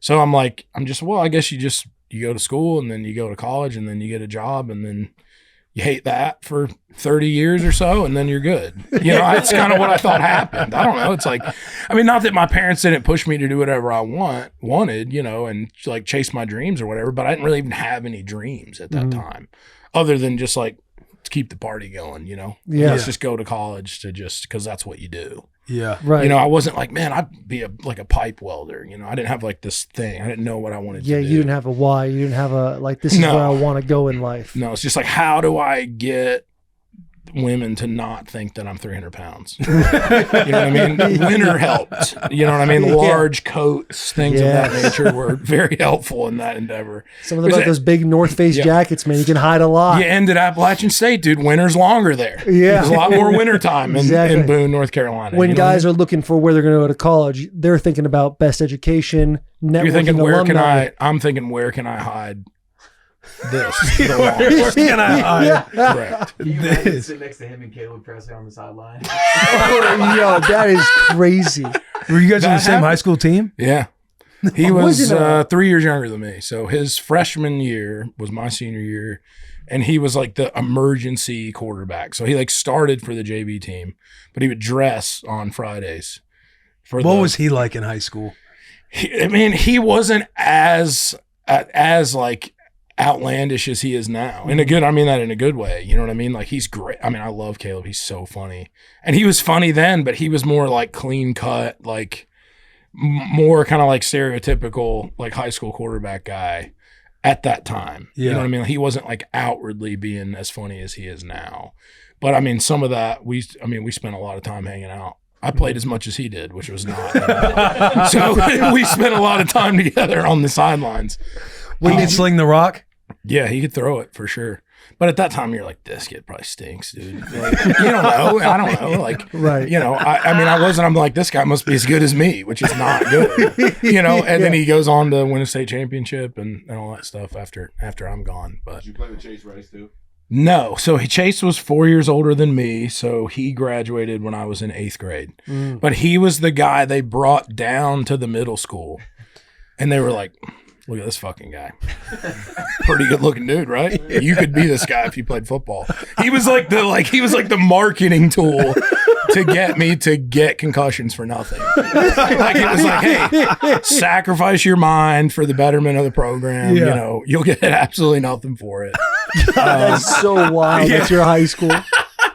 And then Ben Johnson, dude. Ben Johnson, AC Reynolds High School, played with Chase Rice. They're on the same team. Really? Head coach of the Bears. Ben was the quarterback. Chase Where are was the you? linebacker. Where are we from? What town? It's near like a nuclear research. It's gotta be, right? It's gotta be. No, it's Asheville, North Carolina. Okay. Rico Dowdle also went to our high school. No shit. Yeah. You guys Did you just play with peddling them Rico out. Dowdle? No, Rico was he's kind way of. younger. I think Rico was around. Rico's like in his third year. Yeah, concussions, dude. Yeah, you know. Dude, But no, I think Rico was probably. Not exactly sure what year he graduated, but I would imagine him and Caleb were around each other at least at the same time. I don't know that they were. I don't think they were on the same team. But I think Rico would have maybe been like a freshman. Caleb was a senior, or just graduated somewhere in that neighborhood. Some star power coming out of that area. Weirdly enough, yeah, and all like in a really small window of time. Yeah. You know, because we didn't have anybody cool at ever go to our high school ever. How far away was Brandon Spikes? That Like, was he close in Shelby, your that area? was probably like an hour and a half away, like Gotcha. down the mountain from us. We didn't play them regularly. We played them in the playoffs one time. Right. And so you got to I was- witness that man on the field. Yeah, it was terrifying. He looked as old as he does now at 18, or allegedly 18 at the time. Like full beard, full dreads, dude. Like, it's terrifying. He walks out and you're like, oh, that guy's on the team. Got it. Yeah. It's not the strength coach. Cool, That's man. I'm really- glad that guy's playing against us. That's going to go well. How are your coaches trying to fire you up when playing against a specimen like Brandon Spikes? Well, they weren't trying to fire me up. I'm telling you that much. They were not concerned about what I had going on. They were, I think, aware of like, I mean, at that time he was already committed to Florida at that time. And, you know, he's like a 5-star linebacker at that time. And for good reason, you know, because you're thinking this whole buildup you're doing the whole week of, oh, we're playing this guy and this, and that was a great team. They're always a good team. I think he was on Shelby Crest. There's 2 high schools from there, both always really good. And he comes out, and we had a really good running back that year. And I think he was going to Western Carolina, like, and so we're like, this guy's like the best guy ever, dude. Like, he's the best running back ever. Yeah. And so our coach is like, we're running fucking straight at this dude, first play. And I'm Running like, straight at Brandon Set Spikes. the hell yeah, tone. dude, set the tone. Getting the boys juiced up. Set the tone, dude. Let's Right in the get egg, yeah. physical. Let's go right. That's not skirting around it. You know what I mean?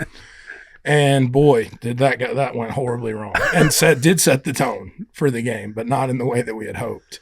He absolutely annihilated our running back, who also had dreads. He gets down over top of him after destroying him for like a 2-yard loss. After he's blown the fullback up, we're running power high at this time. Fullback folded, piece of paper, gone. Running back folded, gets over top of him, grabs a dreadlock and rips it out of his head from his helmet. and wraps it around his wrist like a bracelet and wears it the rest of the game. And that was the end of the game. The game was over at that point. Straight up, like. Did he look over at the side? Did he do anything with it? Oh, yeah. Like, he looked over at the sideline and was like, it's going to be a long game, coach. To our head coach, to the head coach of our team. And it was, it was gnarly, dude. I was like, oh, there's levels to this. This is a whole, and I'm already below just kind of the base level of the, like, high school football in general. And then that happened, and I was like, this guy could be in the NFL like tomorrow if he wanted to. What was the score of this game? It was not good. It had to be, you could probably Google it. I would imagine it's somewhere. Shelby Crest versus AC Reynolds High School. This would have been like 2006, probably. Playoffs. Is this your senior year? No, this is my sophomore year. Sophomore year. So I'm also watching this as a frail young child. Going, Yeah. Do I really Barely want even hit to? puberty yet. I'm like, do I really want to? Is this something I really You're wanna? hoping the boys out there stay healthy. You can't have them Well, go because down to I'm where at you the get- time, dude, I'm on like JV. And so I'm like, phew, thank gosh, like no chance I'm getting in, even though there wasn't anyways. But even if I would have been on the team, there was no chance I was getting in. But I'm really 65 to 15, dude. 65 to 15. Yeah. Yep. There you go. That's the game.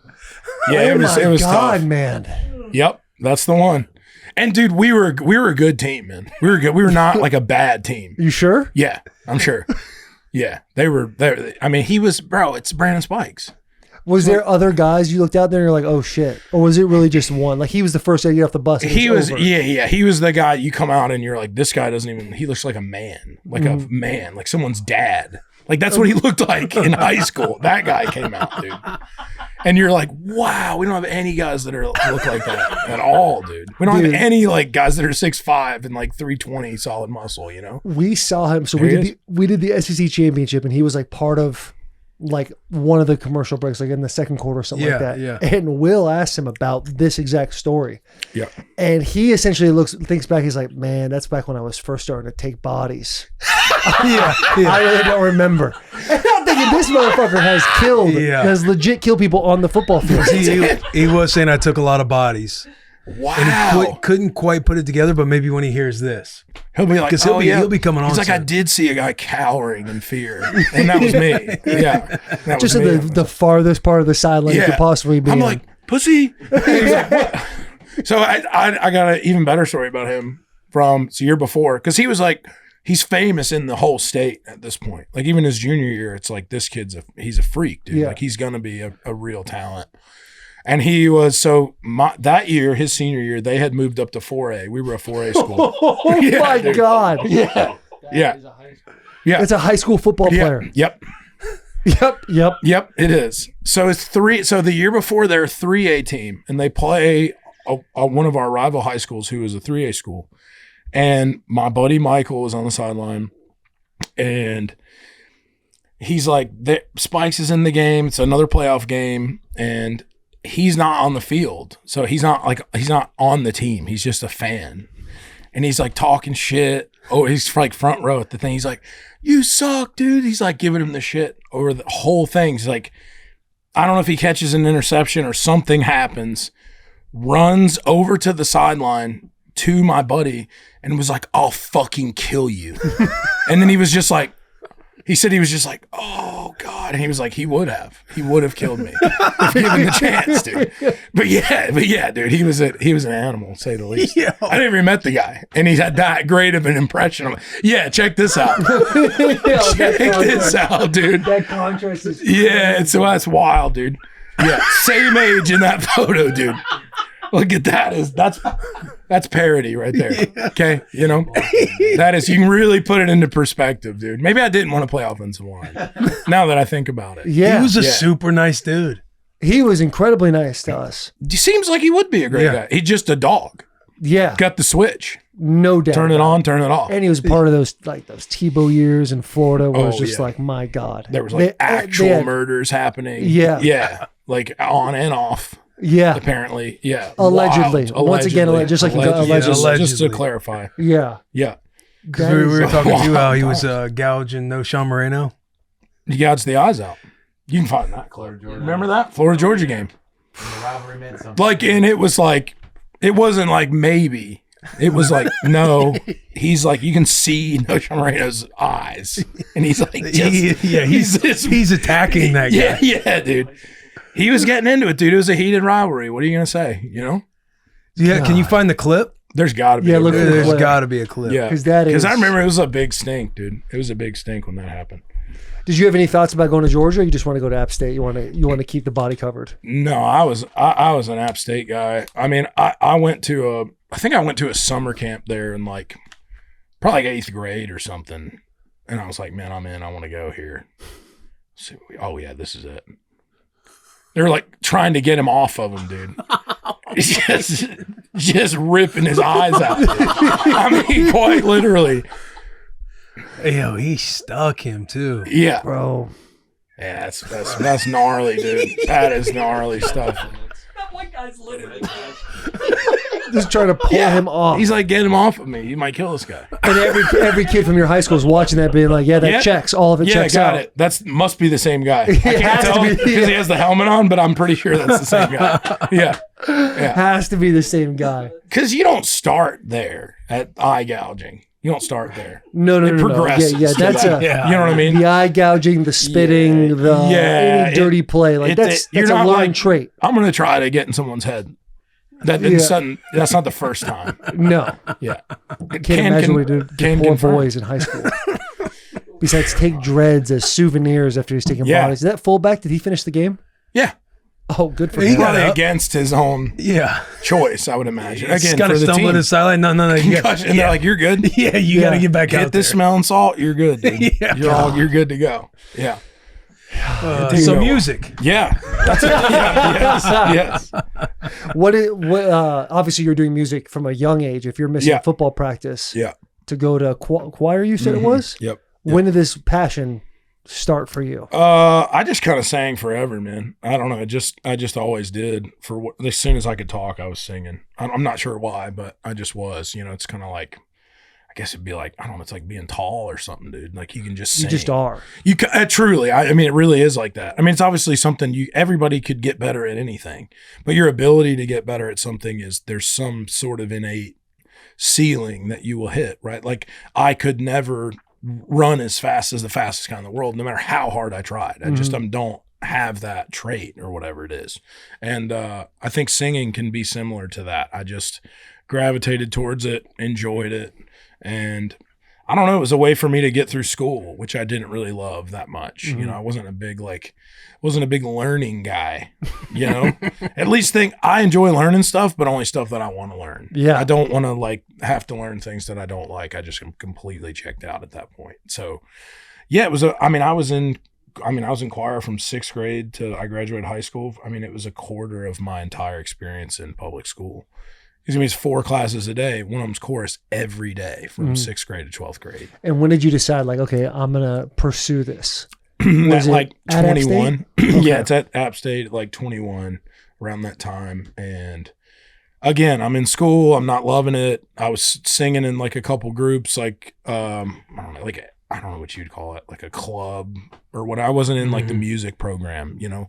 I didn't want to major in music. Because again, I felt like it would have taken some of the joy out of it for me a little bit. And I just didn't, I struggle a lot with like reading music, you know. I can do it, but it takes me a long time. I'm not great at like math and music when you break it down. Like it's very mathematical if you're like, when you're really trying to get into like the science of music. That part I struggle with. And it takes me a long time to get through things like that. So that would have been a huge challenge in majoring in music. You know, it would have been like, I'm just not cut out for this version of like doing music for a living. And at the time I was like, well, I'm just not going to do music. It'll just be a hobby that I have and that'll be fine because I enjoy doing it and I'll do something else. And then when I picked the guitar up, it all just kind of made sense. You know, I picked it up and not that I'm particularly good at it. You know, I can get by basically. But I knew my voice was strong enough at that time for people to be able to see past that. Yeah. That like if I started singing, they wouldn't even care what the guitar was doing as long as it was passable to some extent. They would be fine with it. And so I start playing once, basically the summer after my junior year at App State. I picked it up, spent all summer learning it because I didn't have anything else going on besides working, which I, hated. I was like, fuck. I was working the same job I worked in high school, which was brutal. It was awesome in high school. What were you doing? I was working at a giant, imagine like a giant Chuck E. Cheese on steroids. It's called Asheville's Fun Depot. RIP, it's no longer around. Indoor go-karts, outdoor go-karts, climbing wall, bumper cars, laser tag, mini golf. In high school, that sounds like a dream. It's a dream high school gig. This is it. Oh, man. Man, I've ripped a lot of farts in that place, dude. That place is awesome. I love that place, dude. That place ripped. It was a great job to have in high school. But then when I went back at 21, it was still a great job to have in high school. And so I was like, oh man, now I'm the weird older guy that works here. And it was like a stark vision into the future of like, if I don't figure something out, like this could be it for me. And I was not okay with that. I was just kind of started getting depressed about like, man, is this going to be like what I'm doing? Am I going to be like working laser tag when I'm 40 years old? I'm like, really don't want to be doing that, So I can't imagine any woman is going to want to marry a guy that's working laser tag at 40 or 45. At least any woman that I would potentially be interested in marrying.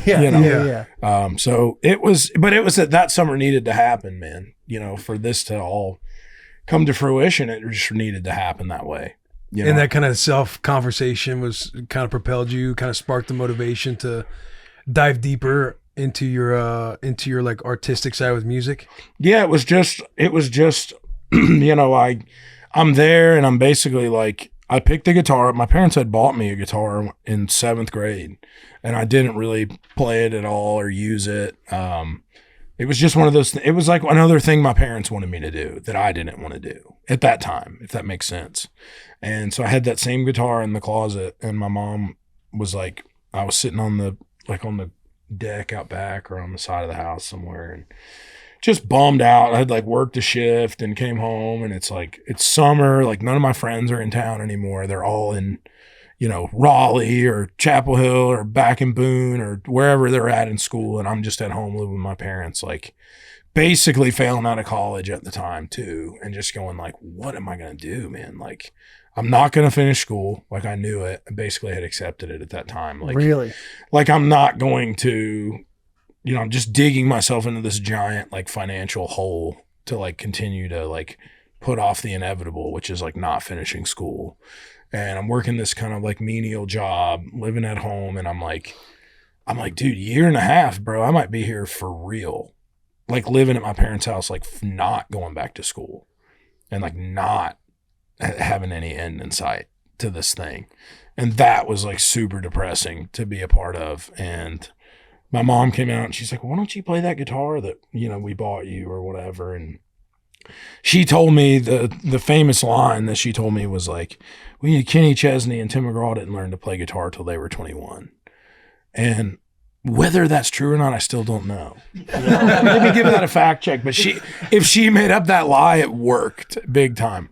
Because I was like, man, if those guys can do it, I could probably do it too, And so it was basically, I picked it up as just a means to like, it wasn't like I picked it up and was like, well, this will be my job. I just picked it up and like, well, this will at least get me through this summer. You know what I mean? 18 or 19, okay? Yeah. Hedged it a little bit, but I like that. 2 years is nothing. Yeah, it's not bad. It's not bad. Great pull by your mom. Great pull.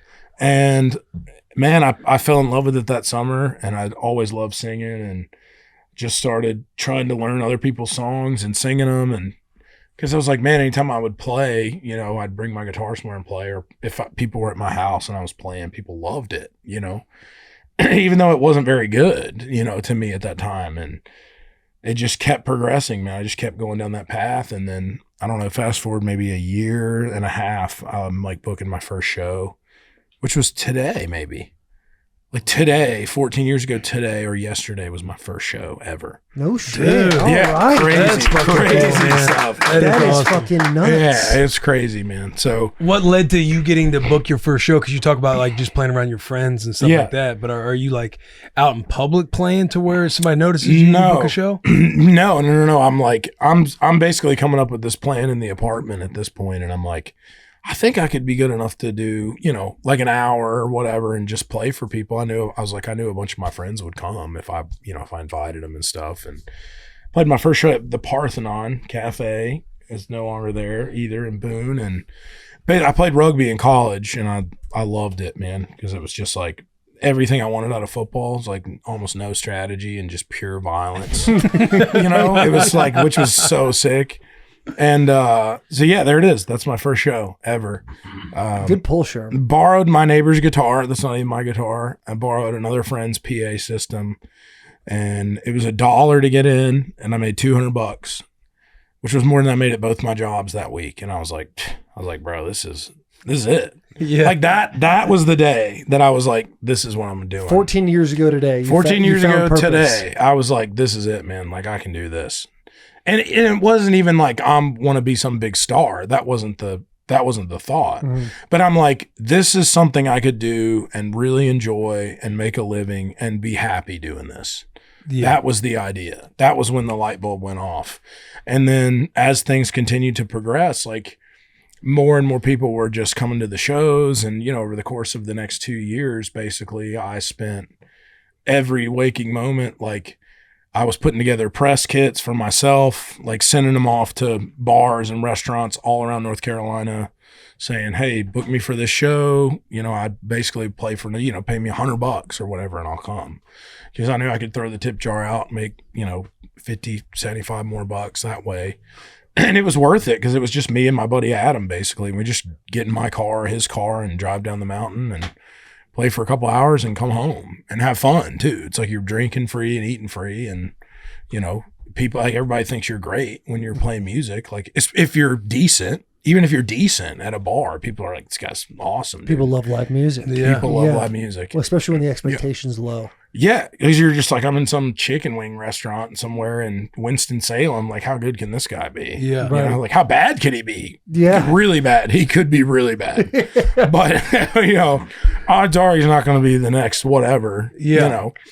So it was always like a pleasant surprise. That's me and Adam there. That was the day we met, actually. And met him. He's from Boone originally, went to high school there, and went to play baseball somewhere and then transferred back to App. And I would watch a lot of his videos, and I didn't know he went to App, didn't know he was from there, but he played a lot of covers of a lot of the songs that I liked, and his hands were always visible. So I could see how he was playing the songs. And that's how I would learn songs.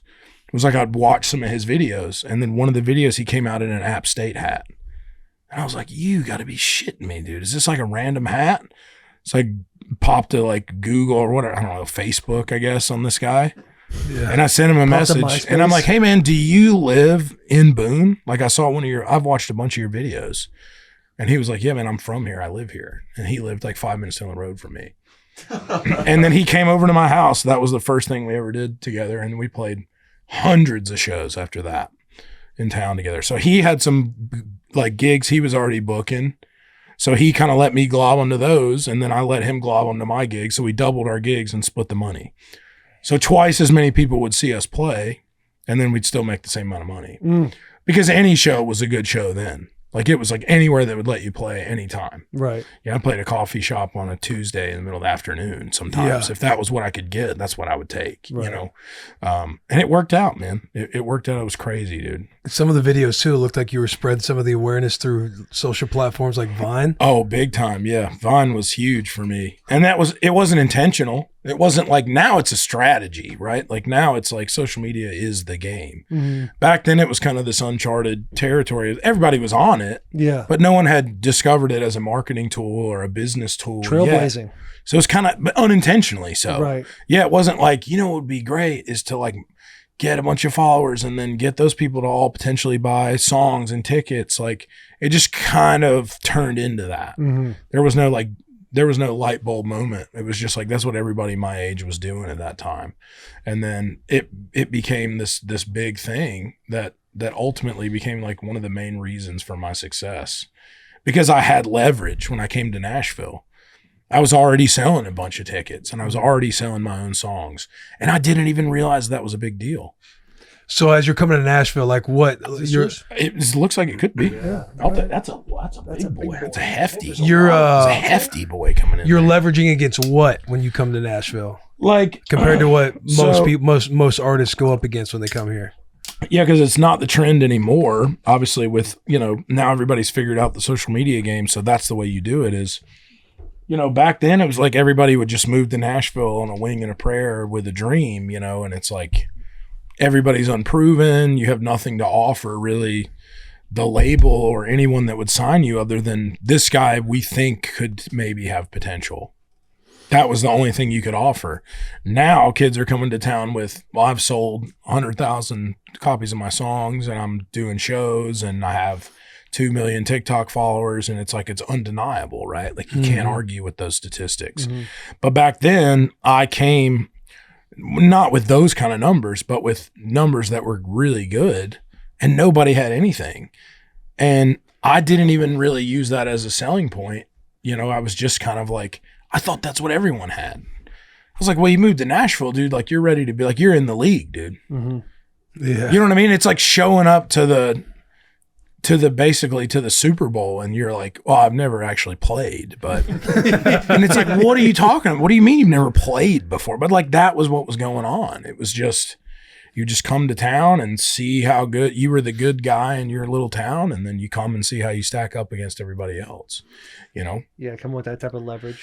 At What a is that- time that leverage really wasn't there. Yeah. What were you I was saying? just gonna say, like, what does that leverage buy? Like, what does that leverage get you on the business side of things? Because Jelly was a few years ago, he's breaking down how like the record labels work, how they give you front Yeah. you money, the percentage points, and he's trying to flip it and all that. Like, how does We've heard so many different kind of breakdowns. I'm always just Yeah. fascinated. Yeah, I mean, so like I got passed on by Sony my first year in Nashville, and then I ended up signing with them 2 years later. And that is one of the best things that ever happened to me, dude, because 2 years later, I've got my first album is done. I basically own the entire thing. I license it to the label. I'm already selling out my own shows. So then when it comes down to negotiating the points of the deal, I'm like, well, I could just not sign and just keep doing what I'm doing. I don't need to sign. Yeah. years- What was something that Sony offers that makes it? Oh Yeah. yeah, this is a great move to make. When you're talking about, I can already sell my own shows, I already have my album done. You have obviously have a fan base established. Like, Yeah. what could Sony give you? Radio. Yeah. Okay.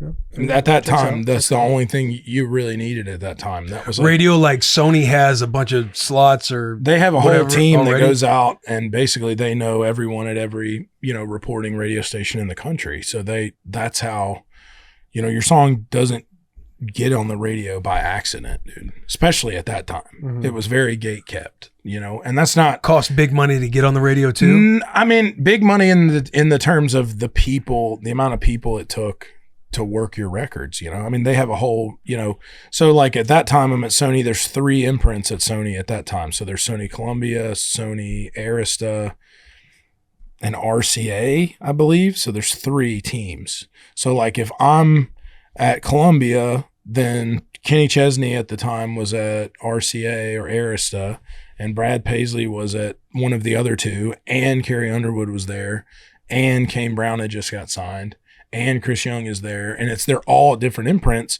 and each imprint had its own radio team of 5 people. So like a head of promotion, a Southeast rep, a Northeast rep, a Midwest rep, a Southwest rep, and a Northwest rep, just to work your song to radio. So then they would take your song and go, hey, we've got this new guy, and listen to this song. Get your, actually sit down and listen to it. They were basically A&R'ing your song to the radio. And you could do these deals where it would be like, okay, well, if you sit down and listen to the song, there's that big Kenny show's coming up. You know what I mean? Probably want to come chill at that. You know what I mean? Be cool to chill at the Kenny show, Yeah. And it's like, that's all understood. And it's not like it's, back in the day, they would just show up with briefcases of money. In the 70s, it was like, here's a bunch of money, play the song. And like, okay, that doesn't happen anymore, and now it's completely different because streaming is way different. And, that stuff still kind of baffles me, like how those things work. I would imagine there's something kind of similar-ish going on maybe. And it's not a slight to anyone or anything. It's just the nature of the business at that time. But you couldn't do that on your own. You need a team that knows how to play ball. Like you need a coaching staff almost, and to put it in sports terms. Mm-hmm. Like you need to here's the play we're going to run. You have the skill to run the play. Let us go show everybody what you can do. Let us get you on the field with everyone. You know what I mean? So it's a crazy business, but yeah, I mean, the difference could be, these are all, we'll fake numbers of this thing. So let's say, those old arithmetic questions where they'd be like, would you rather have a penny a second for every day for the rest of your life? Or would you rather have a penny and double it for a month? Or would you rather have $1,000 every day for 10 years? And you're like, you try to do the math on which one of those is better, but record deals are the same way. So it's like, let's say a label comes to you and says, you're a new artist with no leverage. And they go, hey man, we'll give you $2 million up front. Like maybe the signing bonus is $500,000 non-recoupable. So you get the $2 million, $500,000 of it is yours, no strings attached. The other $1.5 million, you're going to basically is a interest-free loan that you're going to pay back to us after you've made money, because we took all the inherent risk to sign you to the deal. And then as you earn, as your earning power increases, we take that money back. Mm-hmm. And then let's say they go, well, we're going to take 25% of all the tickets you sell, 25% of all the t-shirts you sell, 75% of all the records you sell or whatever. Or you could take a deal and say, hey, 2 years later, you've got all this leverage and you go, hey, I don't want any money up front at all. And they're like, that always blows their mind. They're like, what do you mean you don't want any money? I'm like, don't need it. I'd rather have the percentage points back over time and say, well, maybe you guys keep no percentage of my merch and no percentage of my tickets, and you keep 10% of the record. Because it's huge now. So the 10% may be more than the deal you were already offering me. But a lot of people, let's say you're freaking Elton John and you sign that deal when you have nothing, and then they got you in that deal for 7 years, for 7 records. That could be like your whole career, dude. Right. Yeah. I mean, I'm not even on my 7th record yet. This will be my 6th record that I'm promoting right now. So I can't imagine being in a deal that was structured that way, and they have no incentive to negotiate. Right. Why would they change your deal at this point? That was the whole goal, is to get you to this point where the label's just printing money. Mm-hmm. And that's the nature of the business, man. It's not like a slide at the way labels operate, but it's like some of those big long deals are definitely set up to be advantageous for them in the end, as opposed to you. Right. Which is just because at the time they were taking all the risk because nobody was coming to town with anything. Mm-hmm. And they're basically fronting you millions of dollars to start your career. And then the way you pay them back is a percentage of your earnings over the rest of your career. Especially a high interest loan, even though it's a no interest. Yeah. When you pay it back, it doesn't increase, but they just make a ton on the end. Yeah. When you first get to Nashville, do you have representation already, or are you kind of running solo? You're knocking on doors. You're going down Music Row.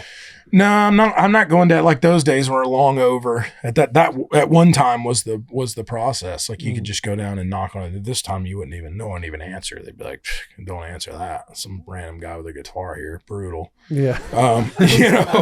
Which would be brutal. Yeah, it would be a lot of brutal run-ins with people, I would imagine. And it's,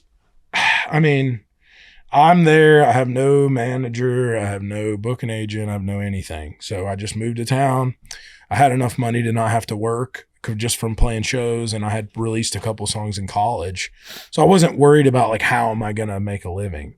I knew I got at least 2 years of just cruise control. I can just go out and network and try to write songs with people and see what happens in this 2-year period. That was basically in my mind what was going to happen. It's just see what happens for 2 years and then readjust.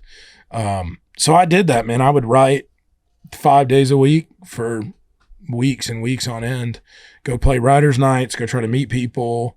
And then it wrote, eventually what was my first record, not really even intentionally. It's just like, well, I got all these songs and I need to put some more songs out. And then I made an EP, and then that transitioned into making a record, and it just all kind of fell into place. It was like, for lack of a better term, like baby steps, man. Like it was like, I was never looking at the finish line. I was just always looking at the next step of like, what's the next thing I need to do? Like get to the next thing, and then I can get to the next thing. And then ultimately all of a sudden you're like at the top, and you're like weird. Yeah. It's like weird that like, cause none of it didn't feel like this big task, because I was never looking at how many steps I had left. I was just like, well, I can get to the next one. That's easy. Just put, just do the next thing. This is what I have to do, X, Y, and Z. Yeah, just to go from here is pretty black and white. It was like, there's no playbook, but it became obvious over time. Mm-hmm. Like, let's just do whatever we got to do to like get to the next point and like continue and give ourselves a better chance every day.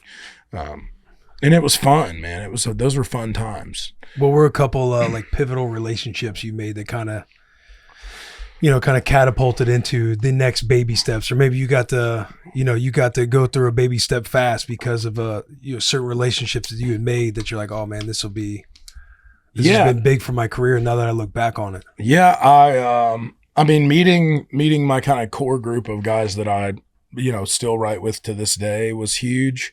I mean, when that record came out, I think every person that wrote on that album, I think there was only one person that even had a publishing deal. So like we're all basically guys and gals that just met each other at the bar that wrote that record, which is like my biggest record, Yeah. And it was all just like, it was like love of the game, like just trying to write the best stuff we could write. Mm-hmm. And then ultimately turns into this like huge album that like changes my life or whatever. So those were the first important relationships that I had when I got to town.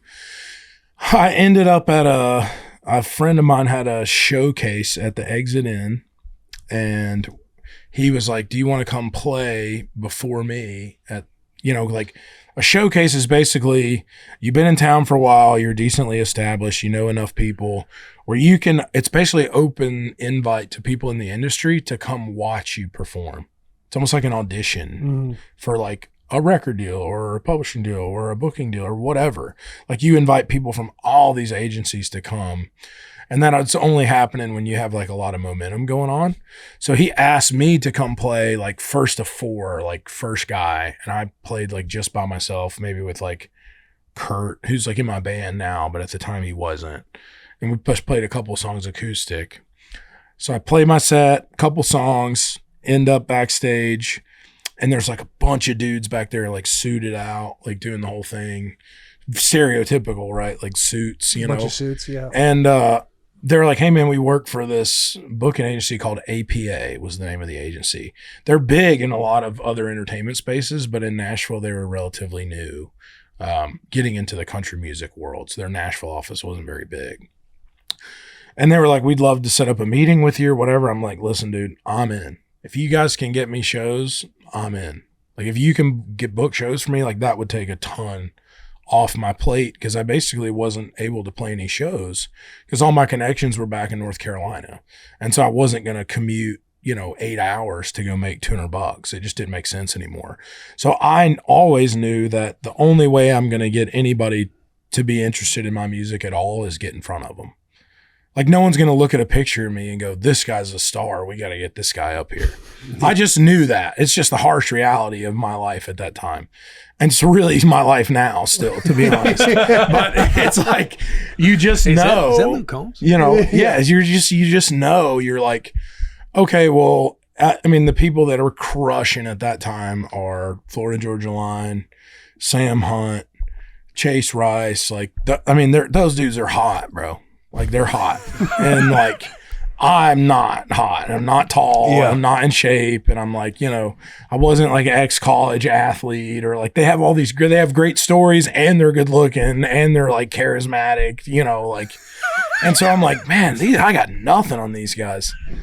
And so at the time it was like nobody in town was interested in signing a guy like me. Cause it's like, well, this is the thing that's working ain't this guy. And Nashville loves to play it safe, man. Like when they see a thing that works, they love to go, let's find more of that thing that works and just continue to hammer that until somebody breaks the mold. And then we'll just pour everyone else into that same mold, you know? And again, it's no fault because it's a low risk.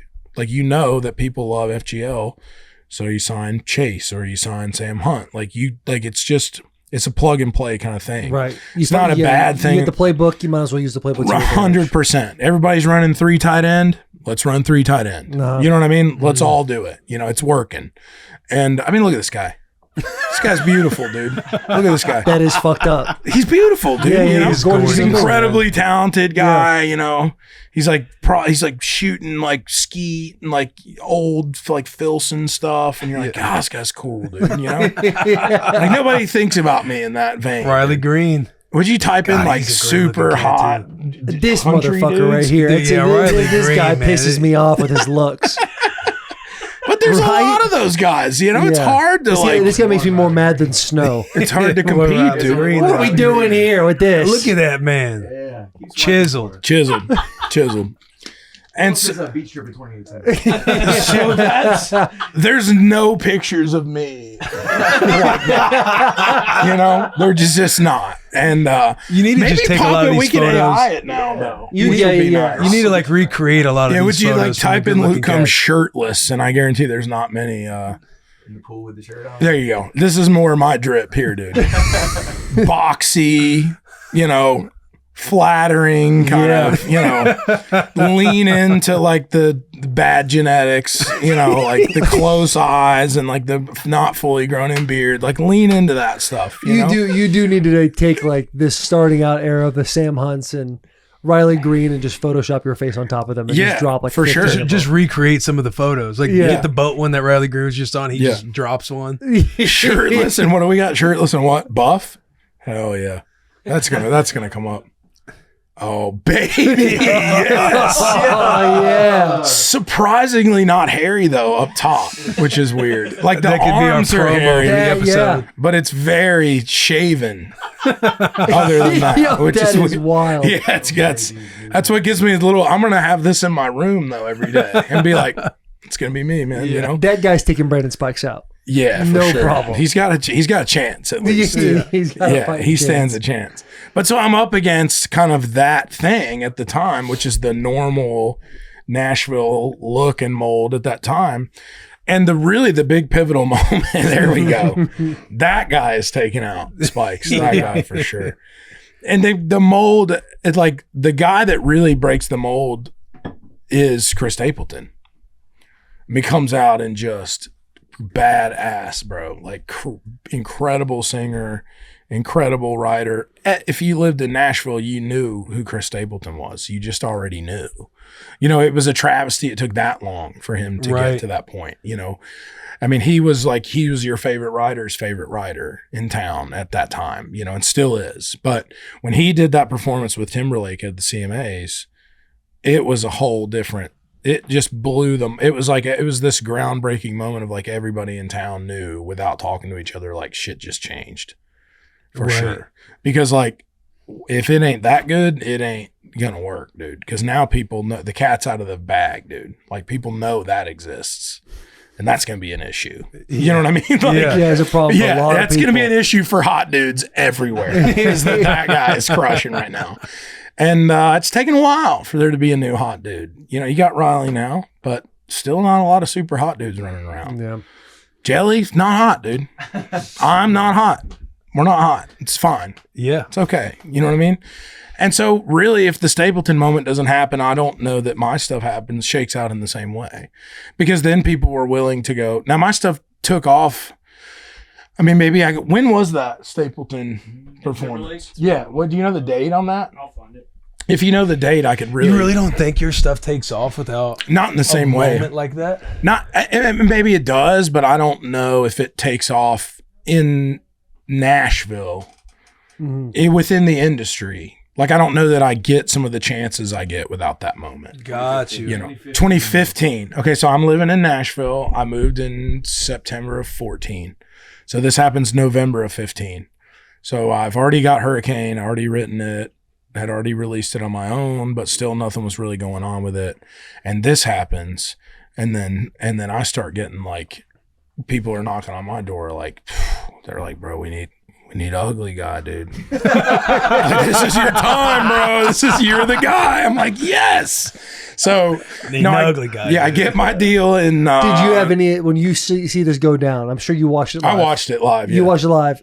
Did a piece of you go, I've got, this is it. This is my time. It wasn't or you're like, oh, this is incredible. No, it wasn't a this is my time. It was a this is a absolute ground, like a magnetic, like polar shift in what will be popular in country music.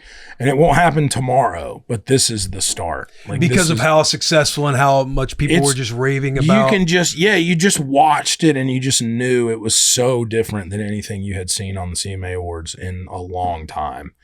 And then the reaction to, I mean, he just becomes a star like overnight. I mean, obviously he was an OG at that point in the game, but nobody knew about him outside of town, unless you were listening to the Steel Drivers. And then even then it was just, he was the singer of the Steel Drivers. Was it Chris Stapleton in the Steel Drivers, or was it just Steel Drivers? Just the Steel Drivers. Gotcha. Yeah, he was just the lead singer for the Steel Drivers and was writing a lot of that stuff too.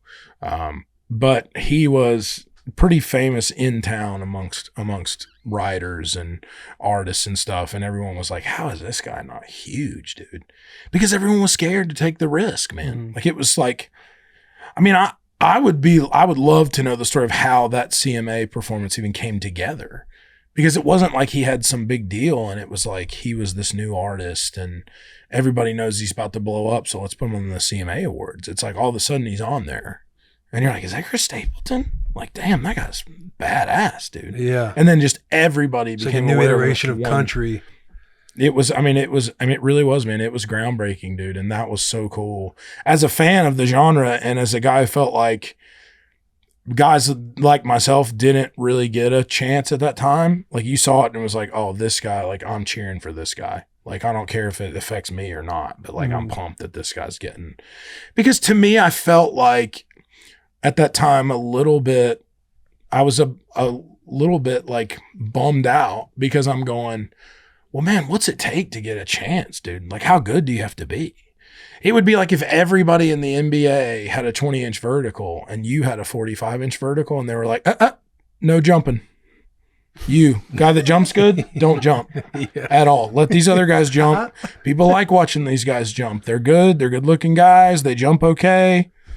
And then all of a sudden this fucker gets up and hits the 50-inch vertical and you're like, oh, people can jump that high. Wow. Yeah. Yeah. And I was like, oh man, they might let me get a jump in. You know what I mean? I was like, that I might get a chance to show my stuff a little bit, you know? Were you ever like jaded to the situation before the script Chris Stapleton came up? Not too bad. Like, in some ways. You had to be to some extent, dude, though, right? Everybody's got that piece where you're like, no, fuck that guy. Well, because there was a lot of guys who I felt like at that time, and again, this is not the way I feel now, but the way I felt then was like, man, like, like, bro, like, it's not braggy. This is just the mindset of me at this time. Young dude, feels like he can play ball with the best of them, going, I am a lot better than these other guys that are doing this. And why can't I even get on the field with these guys? Which is the most normal thing. Yeah, I'm like, I can hang, like, whatever. Like, let me up there and I'll show you what playing ball looks like. Not that I'm the best guy in the world or anything, but I felt I had supreme confidence in my ability to get up and sing and perform with anybody that was doing it or anybody that's doing it now. And maybe that's, like oblivious, or maybe that's ridiculous to You're just say. thinking for better or worse. Like, I can do I should this. at least get the same shot as everyone else. And I'm not getting that shot right now. And so I'm just going to have to go earn my shot and make it myself. And so when APA offered me that booking deal, I was like, dude, I'll do whatever, man. Like, book me shows, because I'm just going to have to go prove to anybody and everybody that I can hang. That was going out and playing shows. I knew if I played in a room of 50 people and I came back to that town the next year, there'd be 100 or 200. And if I just kept doing that, it would just double or triple every time until we're playing in stadiums. Penny doubled a day. The part you ever just like, it's late night. You're about to go to bed. You're looking at yourself in the mirror, and you're like, it's time to get on steroids. Yeah. Oh yeah. Still, it's time. I did that yesterday. Yeah, it's time to reshape the physique. Yeah, if I I'm need gonna to get get a it shot. going. Yeah, God, being on steroids would be cool. Probably not like from a health standpoint in the long run, but for the short term, it would rip, dude. I'd be unbearable. I always tell my dude, that guy's a menace, dude. A menace. That guy's a menace, dude. Get on some testosterone. I always tell my buddies, I'm like, God made me fat for a reason, because if I was in good shape, I would be miserable to be around. Like, if people would just be like, God, so here comes this guy again, dude. He's gonna take Thinks his he's shirt off. funny. He's definitely taking his shirt off. It's just like people like you would hate me if I was in good shape. But then I'm like, you see me and I'm rocking a 3X shirt, and you're like, you know what, Scott? I'm not worried that my girlfriend's falling in love with this guy. She's not going to. Look at this guy. Lovable. You're not afraid of that guy. That's that a guy's in the lovable looking bar. dude. That's not Mr. Steal Your Girl right there, dude. It just isn't. It just is not. You know what I mean? That's just the way it is. And that's okay with me, Before this Chris Stapleton 2015, had you met Chris Stapleton before that? Hadn't met him at that time. So when you're getting to Nashville, in your brain, you're like, Well, I was there. I was already in town. I just hadn't met him. Well, We were like- in different leagues. So Dude, when he you're- was way above this. I've seen this AI picture of us. that's beautiful. You need to recreate we that recreate somehow. that in a nice Just sunset. DM it to him. somewhere. Like, hey, Yeah. that's pretty sick, right? It's like, hey man, can we do a little photo shoot together and just Yeah. you walking in a field, or Go out you there got, later. time? You got any spare time? Yeah. What's the deal? Between having a bunch of kids and stuff, I know we Yeah. both got a bunch of kids, but like, Yeah. let's go hang out in the field. Find a spot out and leap at Golden Hour, man, and just do it. Let's just do the thing. You know? Golden hour. Yeah, let's- yeah. Yeah, that is nice. That could be it. Someone's making those. Those already existed. Yeah. Wow. That's. Huh. Makes you think a little bit, huh? You think it's like a sex thing a little bit? You I think could there's someone be. that's like, I'm into like heftier guys in this? There's a category right there for sure. Yeah. For sure that makes that happen. Yeah. But when you're getting to Nashville, Mhm. who are you thinking in your brain, I got to meet these people? And then when you learn the game, who you're like, I really got to meet these people. I think it was a lot of it for me was songwriters Mhm. were the people that I wanted to meet, because I knew that they could make me better.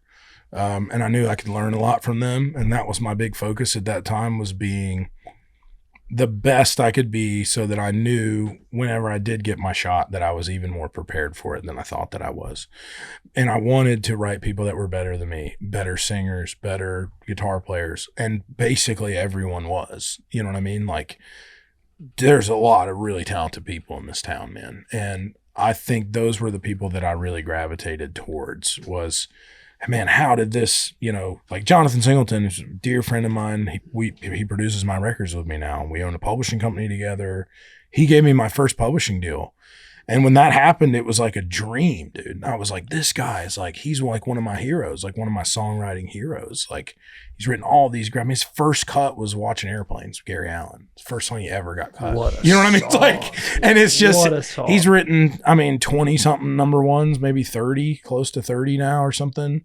A decent amount of which we've written together with each other, and a few we've written for other people together. And just being able to be in rooms with those people, man, is just, that's my favorite thing to do, is to not, like, to go into a room and know, I never think I'm the best guy in the room, man. Like, that to me is the wrong attitude. Like, what can I learn from this person? How can this person make me better?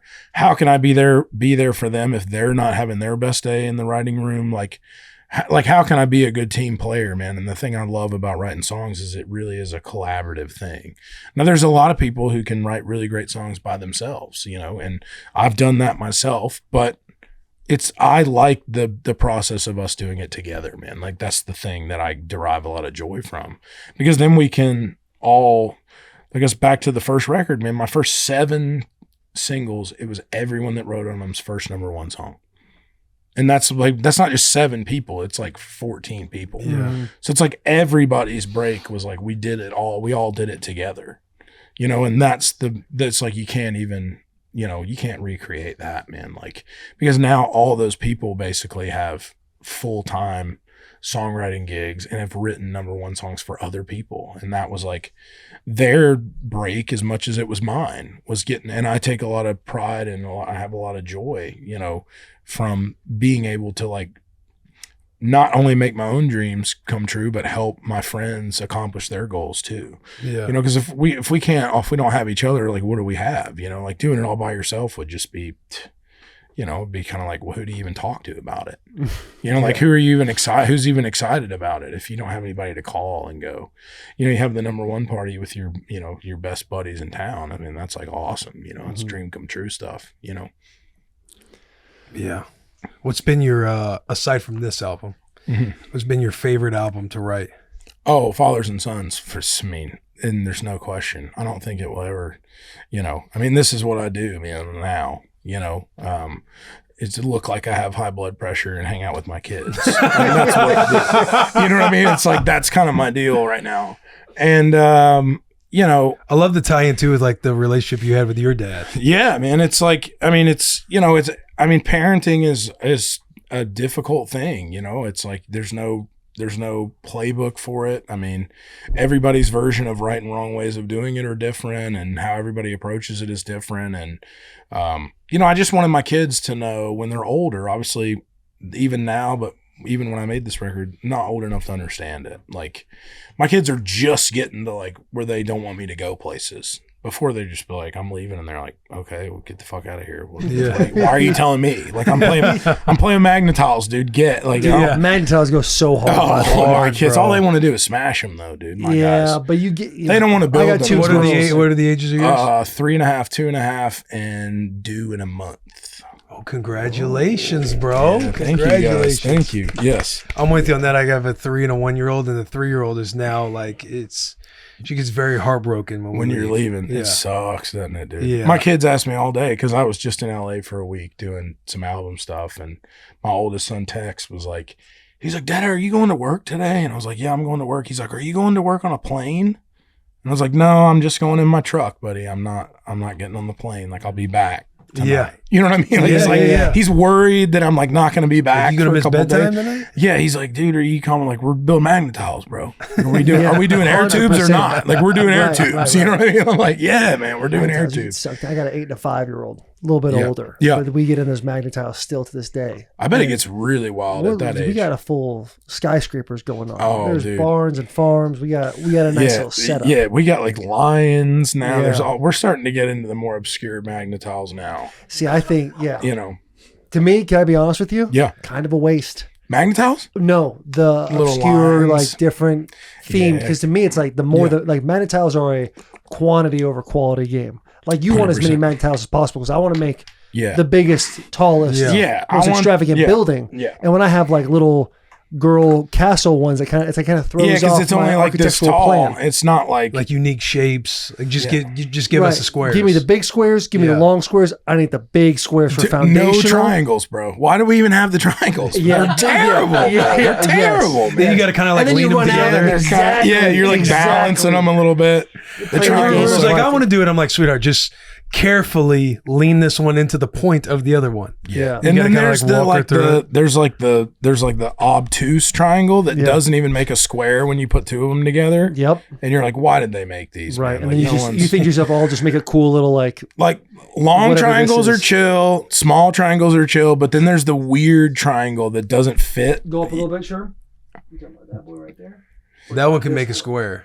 Might be the small ones I got beef with because they don't. So there's ones that don't make a square. They piss me off. There's ones that don't make a square. Yeah. I know I'm not crazy. There's ones that don't make a They want to square. use them on like the top as Yeah, I'm like- design. The kids Right. But then it's the end. The top of the castle. My kids just want to smash them, dude. Yeah. They just want the tallest one I can make and then knock it over. Yeah. That's all they want to do. I don't know if your kids are too young for this yet, but or how you were as a child, but I was big into Legos. Oh, love Legos were you give ADHD big time. Yep. You put me in a room with Legos, I'm good for 2 hours. Yep. I would And I've love got- to get into that. I was never like a Lego kid. I was like Lincoln Logs. Yeah. Like Lincoln Logs. There's only a finite amount of things you can do with Lincoln Logs. Like you have the whole world at your feet when it comes to Legos. Especially they have like these Yep. insane Look ones at that. now. Right, like the very detailed, like you could build like models. Like the and stuff Roman You can build Coliseum.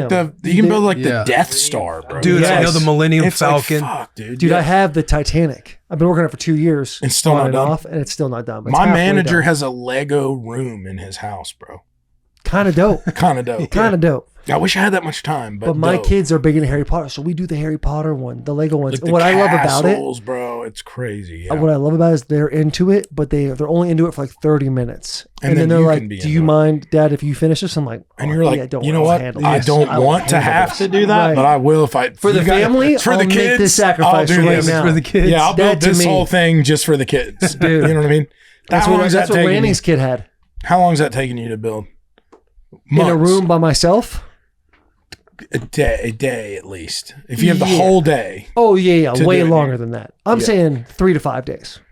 3 Yeah. to 5 is Yeah. the magic number of this day. Perfect for a snow day. For Yeah. Legos are the perfect to hit the snow day. Dude, You don't wanna go Amazon that outside. thing to your house for the snow coming up. There's snow coming up. Oh, we had a full conversation about it, dude. You a snow day guy? Oh, I love a snow day. Love a good snow day, dude. Love That's a snow good. day. That's a clean take. Yeah. It's a clean take. Everyone likes snow day, no doubt. Yeah. I'm with you on that. How Yeah, do you the feel about snow week. after 2 weeks? Yeah, see, you're a Michigan guy, so it. No, hey, He's an Arizona boy. I grew up True. in Arizona. But what were we thinking of snow days in Michigan? I was thinking I want to put a gun in my mouth for a Right. second. Like, Yeah, because you're like brutal. This Dude, is. Yeah, the first kids winter- change it, dude. Because that one day, awesome. Yeah. Day 2, dude. Back to school, bro. Get out. Like, what are we doing? I'm done sledding. It's cold. Your mom's tired. I'm tired. Clean. Nobody take. wants to go Clean out. Like, it's take. fucking, dude. JP brought up a good. Yeah. He's like 3 to 5 days of snow is the move, because I get with the kids how excited they get. You Yeah. build the snowman, you go on the sleds. Yep. But then we got to go back in the house. We got to take the boots off. I got to take out 15 layers. Then we got to put 15 layers back on to go back outside. It's like, Yeah. And not to mention, you're only outside for like 20 minutes. yeah. Like, they can't, the second there's snow in the pants or in the shirt, Moment tears start to crying, come. Yeah. just crying, their hands, they don't want their gloves on, but their hands are cold. Right. And they don't know that. And That's they're what I not told you to like, put the having gloves on inside the on- house. Yeah, if having the gloves on, my hands won't be cold. Right. But I'm mad 'cause my hands are cold, but I'm also mad because I have gloves on. Yeah. You can't win, dude. So obviously you're very familiar with the transfer portal Yes. and how it all works. Yes, I am. If the transfer portal existed in 2009, my freshman year of college, that first snowfall, I would have You been would've like, been- I'm you'd out hit of the here. portal- I am portal gone. guy. Yeah, I would have been a portal guy. Okay. So that's freshman year, 2009. 2009. So we're same age then. Wait, 34? 35. 36. I'll be 36 next month. Happy, So we are happy not early the same birthday, age. man. Not the same age. Those are your. Okay, I'm so July- you I'm graduated July. high school in 09. I graduated high school in 09. Okay, I'm 08. I was 08. All right. Oh, wait. Yeah, 08, baby. Keeping it alive. Yeah. Soon to Man, keeping it alive. 2008 There's not many of us alive. left. You know what I mean? Ooh, yeah. Yeah. Yeah. I But can't. yeah. It's just quickly approaching the day when people are like, man, dude, my dad was born in the 1900s, bro. That's going to happen, dude. We're going to be those guys. Yeah. Our kids are going to be like, dude, I can't believe that guy was around in 1900. Like 1990, that guy was alive. Yeah. That's Isn't that It's weird brutal to think about? It is It's brutal to think brutal about. to think about. I see things on Instagram where they go up to kids like, hey, how old is old? If like, oh, if you're born in 2000, you're old. And it's like, 2000. yes. Yeah. It's like, I was 9. Damn, 25? They think 25's old. I guess so, man. These kids just don't God, know. You they know don't these get it, kids are, dude. man. They Yeah. get it, dude. Lost generation They is what they protecting are. their brains from concussions, Yeah. dude. Get these Fucking kids out of pussies here, out dude. Believing in concussions. Believing in It's them just even is crazy. unbelievable. Yeah, it's just Yeah. crazy work, dude. Dude. Yeah, it's crazy. Yeah, and work. also, Will was born in 89. Ooh, 1989. Yeah. Doesn't that feel disgusting? It feels, it does, yeah. It feels antique at Yeah. this point. You're vintage. A lot of patina Yeah. on you, dude. You know what I mean? A lot Yeah. of patina That going is on. wild. Yeah. But anyway, man, yeah, snow days are. I love snow days. As soon as we get to the Yeah, week, snow week. we're out. Snow week's tough. Snow week's And in dumb. Nashville, it's a snow week, dude. Like they're shutting down. Like in Everything. Michigan, they're like, whatever, let's just back it to moving. work. You're It's still snow. They expected keep to it show pushing up no on matter Sunday. what, Yeah, dude. no Yeah. doubt. Well, Boone was the same way, man. It was like if it snowed up there, it was like big whoop, dude. Get to class. Yeah. Yeah. Unless the buses couldn't run. Right. Spoiler alert: if you're going to App State, the buses always can run. They've genetically engineered the buses to always run in the snow, Yeah. so you're never getting any snow days up there. So your freshman year of college was 08? You know what's coming next, don't you? I know what's coming. And That was actually my senior year of high school. I'd rather just get. It was actually my so you senior really year of high weren't a school. part of it. Yeah, I mean, I've got the jersey. What jersey? The Armani Edwards game jersey. No way. Is that the kid If you that want to blocked- come see he it, blocked it? Yeah, I'll let you come see it if you want. That's crazy. Just Taylor holding the jersey up, smiling. Just. Yeah, you like brought that up like the way for like, oh, I went to App State. I'm thinking I was in high school when that I happened. wasn't gonna say anything. No, you weren't. knew. weren't. You knew. You brought it up. You I said didn't App bring it up. State. You said, oh, you're a Michigan guy. I see where you're We headed. all know. You got a beautiful brain. Your brain still functions fully, and I can keep up with that. I can keep up with it. It's almost like it was inevitable. It was gonna happen. Yeah. You I know what? wouldn't have said anything. Were you a big App State college football fan? I was, yeah, because I knew I wanted to go to school there, and See, I thought you were. Did you know Jeremy Kimbrough? yeah, he was playing there. When I was in school linebacker. there. Yeah, He was undrafted. He was on the Redskins with me, but dude, he was a stud, dude. yeah, for he's those I think teams, he works man. on like a NASCAR pit crew now. A lot of those guys do. A lot man. of them do. A lot of guys He do. could man. thump, bro. Yeah. He was like maybe he might have like the career record for tackles. There's a chance. Dude for was sure. a monster. Yeah, he was Shout good, out man. Kimbrough, man. We've had some good players in and out, man. The transfer portal era has really crushed a school like ours, man. It's really tough. Like You we had were to become already a Georgia fan. I wouldn't go that far, you know. But it's like I don't know, now it's before it was like you get all these undersized, under-recruited guys. And it was, listen, I love that the guys can That make is money. beautiful, by the way. Oh my God, it's beautiful, dude. Jesus. I mean, it's just you see it in the fall, dude. It's even crazier. Put that thing in the fall for me, buddy. Put it right. You don't even have to over. AI it. Some places you don't even have to AI. Bang. It's that Look at beautiful, that. dude. That's real. It's real. Yeah, that's a real spot. And it was great going to school there. So the Michigan game was my senior year of high school. And I knew I was trying to go to App. I didn't know if I was like going to get in or not. Yeah, there's the baseball field. Insane. That's a filter. gorgeous. That's a crazy filter. But it's been the transfer thing has really hurt us, man, because we don't have a ton of there's not a ton of money coming in and out. You donating? Of that school. I'm not You donating. an NIL guy? I'm not donating. I feel like I need some concessions. Oh, Yeah. what do you want? I need some assurances. What would I'm you not want? giving someone a good chunk, dude, to come there for a season. Let's for a just let's season and then pretend we're on a just dip on podcast you. right now, and Okay. an App State person might come across this clip right now. Mhm. For you to donate to Appalachian State, what do you need? What is Contracts. Luke Combs wants? Player contracts. 2 year? Yep. Gotta have it. 2 year, gotta have it. Guarantee it. Have to have it. Okay. 1 year's not enough. And It's you want to flushing know it down which the guy toilet. you got too. Because if they got, well, it's not even that. It's more like, but wouldn't that any be fun? player- Like, that's my guy out there. but knowing it's like Buying players. so wild, such a So wild thing. That's wild. weird to think about, man. Getting into some dicey waters, Dicey there. waters. Very dicey waters there. But listen, dude, Going that one's cross-eyed. mine out yeah, dude, I'm freaking out there. That one right there, Yeah. Mhm. bought and paid for. 2 year contract. Look how close those eyes are, dude. God, they're so close. It's crazy, dude. But dude, I'm diehard App, man. We had a really tough season this season. Worst season I've seen in a long time. And I just don't know. I just don't know that in the portal era that we're in now, that a school like us, and this is going to be such a hot take, I'm going to get absolutely eviscerated by our fans. I would love to see us go back down to FCS. Because then there's a chance that you win a national championship. I mean, the best thing that can happen to us is get beat by Oregon by 50 points. Like, Buddy, that's the you end are of the season. singing. You are singing to me right now. It's I like, love that's your the take. best thing we got, dude, is we need Oregon State won like one or- game. Don't or- count it. It's Hey, and that was or- barely, dude. That's not even a highlight of the season, dude. or you It's get like- a G5 playoff. Right, which is get beat by Oregon by 60 points. But I'm saying That's the best thing. G5 have their own playoff. I've been preaching this for a while. Group of 5, like, and make it a whole different league, basically. Yeah. Group of 5 national champion, Power 5 national champion. Yeah, the 100%. G5 crew, Something. G5 Like, audience 'cause swinging those- it air right yeah, now. they hate it too. They're literally like, one of us is saying this right Yeah, now, which yeah. breaks their No, heart. it's and listen, dude, it would be cool and it brings, but the amount of PR that we got from winning those 3 national championships at the FCS level and the Michigan game is huge, dude.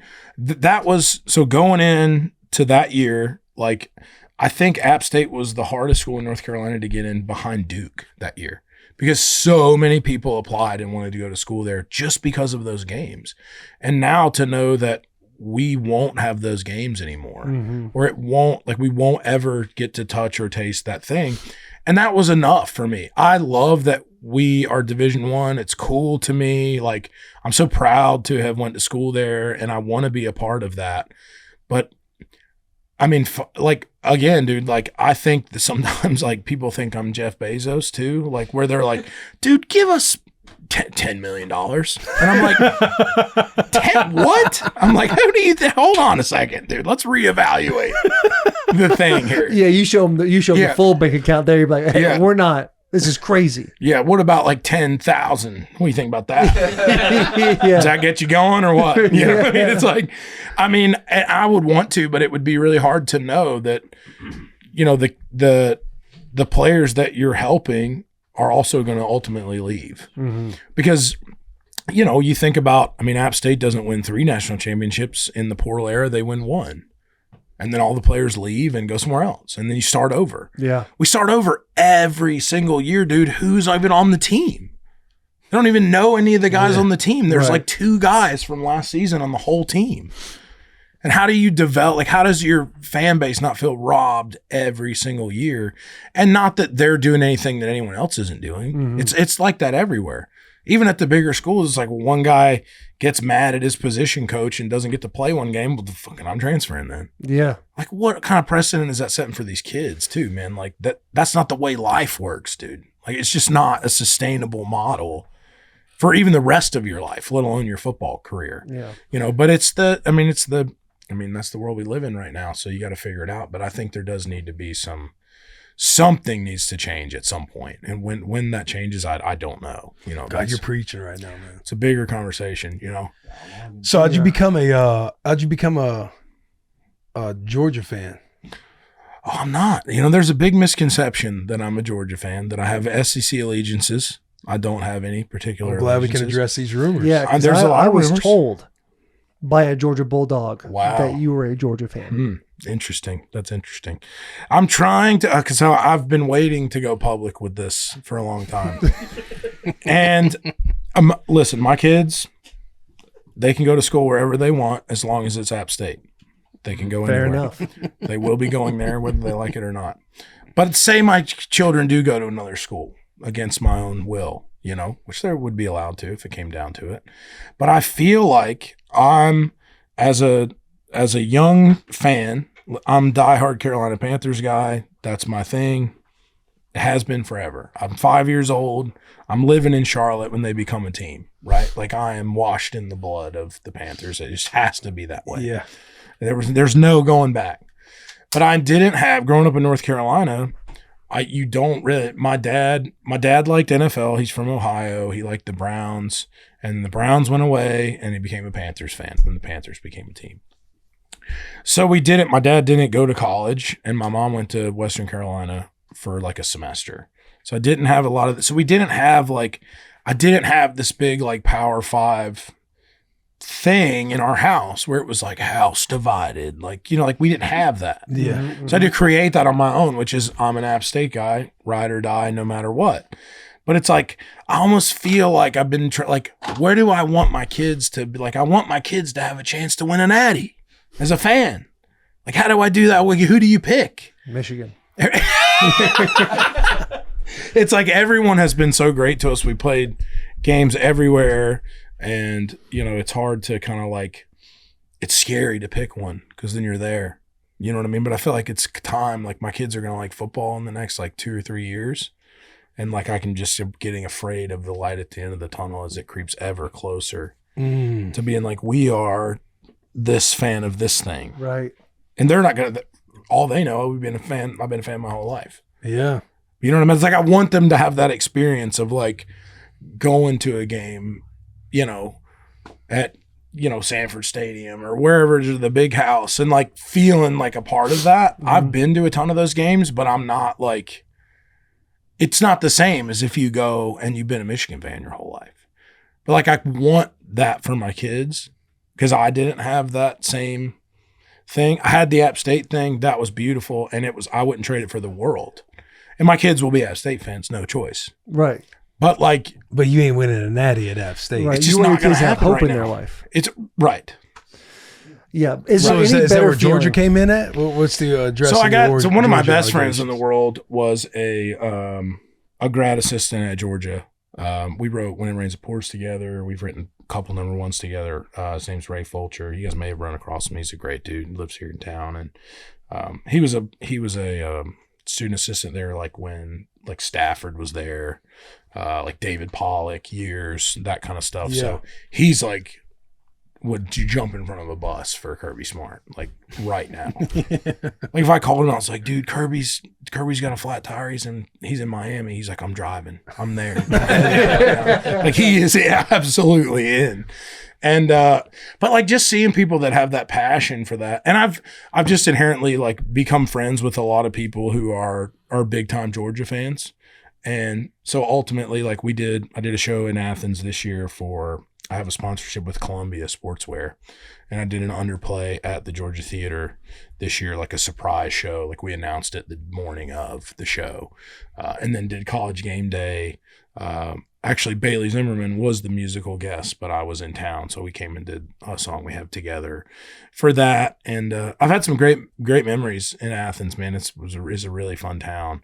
But I'm getting down to like having to pick, and I feel like I'm gonna have to like make an announcement at some point of like, I am this fan, dude. You know what I mean? You're like, spitting right now. do we need the hats out? Got to get the You know what I hats mean? out. Like, Yeah, I think you have to make it dramatic. So like, I'm gonna have the App State hat on. It's gonna be known that that's number one, dude. Like, hope whoever team doesn't play App. Right. Dude. This is your giving my kids hope. This is school. the like giving my kids like as like SEC, Big Ten, kind of like that whole thing, like That giving moment. them that experience. Do you lean one way or the other on SEC or Big Ten? And we're just this is now gone from a podcast to we're just thinking about what's best for your children. 100%. What it feels too is you're App State number one ride or die, but now you're trying to choose a fandom of who could potentially win a national title. That's In their exactly what's lifetime. happening. I'm not going to be the guy that's like, I'm going to just, who's winning a bunch of them? Let's just be fans of them. That's not the road. Like, I want them to have some misery. They need some misery in their lives. Let me introduce you to the 2025 Michigan Wolverines. Okay, that's that Nebraska top would right. be That's one your to pick school up right now. there. You think 1-1 that's the and one? 23. Head coach leaves. Bunch of allegations of whether they cheated or a not. lot of things going Bad on. year, 7-5. We get the number one quarterback in the all of college football or high school football. They say he's the greatest thing of all time. He has an underwhelming year this year. Turns out he never had a quarterback coach. Head coach allegedly having an affair with somebody. Wild stuff. Yeah, he Truly gets gone. wild stuff. Insert Kyle Whittingham from Utah, who spent 27 years as the head coach of Utah, Yep. comes over, retains his roster, has a top 16 portal, or I think they just came out with a number 11 overall roster. One of the youngest teams in the Big Ten. You're saying there's hope. I'm saying there's hope. I'm not saying there's hope. I'm saying there's opportunity. There's no way I'm not getting booed out of that stadium because I'm showing up in App stuff every game. I can never get over it. That's it's like a they've different ruined era. it. Like they've ruined it. Like, Yeah. you know? You know what? That It's probably hurts. best you're not with us. Because when you said you're getting booed out, I'm like, yeah, he's probably right. You would get Yeah. booed out of that stadium. Yeah, I would. You'd be a good would. Cornhusker. Oh, you think so? I think Midwest you'd guy. be a good Cornhusker. See, I feel like right now my biggest thing against me is time and accessibility to games. You know what I mean? Like, I live in Tennessee. Like, my kids are from Tennessee. Yeah. Like, do they need to be Tennessee fans? Like, that's where they Vanderbilt. grew up. Like, I What think city do you live in? I live here. What school? Vanderbilt guy. So I'm more of a public school guy, though. I like that. You know what I mean? I like that. Like at college basketball, I I'm know going Michigan's Tar out. Heels. I know Michigan's out, but that's public school. Onward. Onward. Because I'm basketball Tar Heels guy. And, you know, growing up in North Carolina, you got to pick. You're Carolina, you're Duke, NC State. Sometimes, allegedly. Sometimes.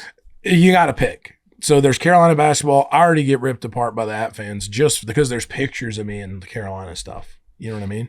I get shredded for that. But proximity, we're pitching UK now. We're getting some pitches. I think we're just throwing up helping the ideas. brainstorm. We're helping the brainstorm. Yeah. Vandy's the home. Vandy's still the hometown squad. Think of the amount of games you could take the kiddos to. And they're on the come up. They're on the come up. Allegedly. They flipped the kid down the street. 5-star kid. Who was that? Georgia. He was at Georgia. Right. Man, what an interesting thing that is. What do you think Knoxville happens would be a there? good one too, though. Tennessee would be a dinero, right? 100%. It's got to be. Gotta be. But how do you work that out? Like, let's say you've already given a kid a bunch of money or something. I don't even know how this works. Let's say allegedly you give this high school kid a bunch of money. He's in high school.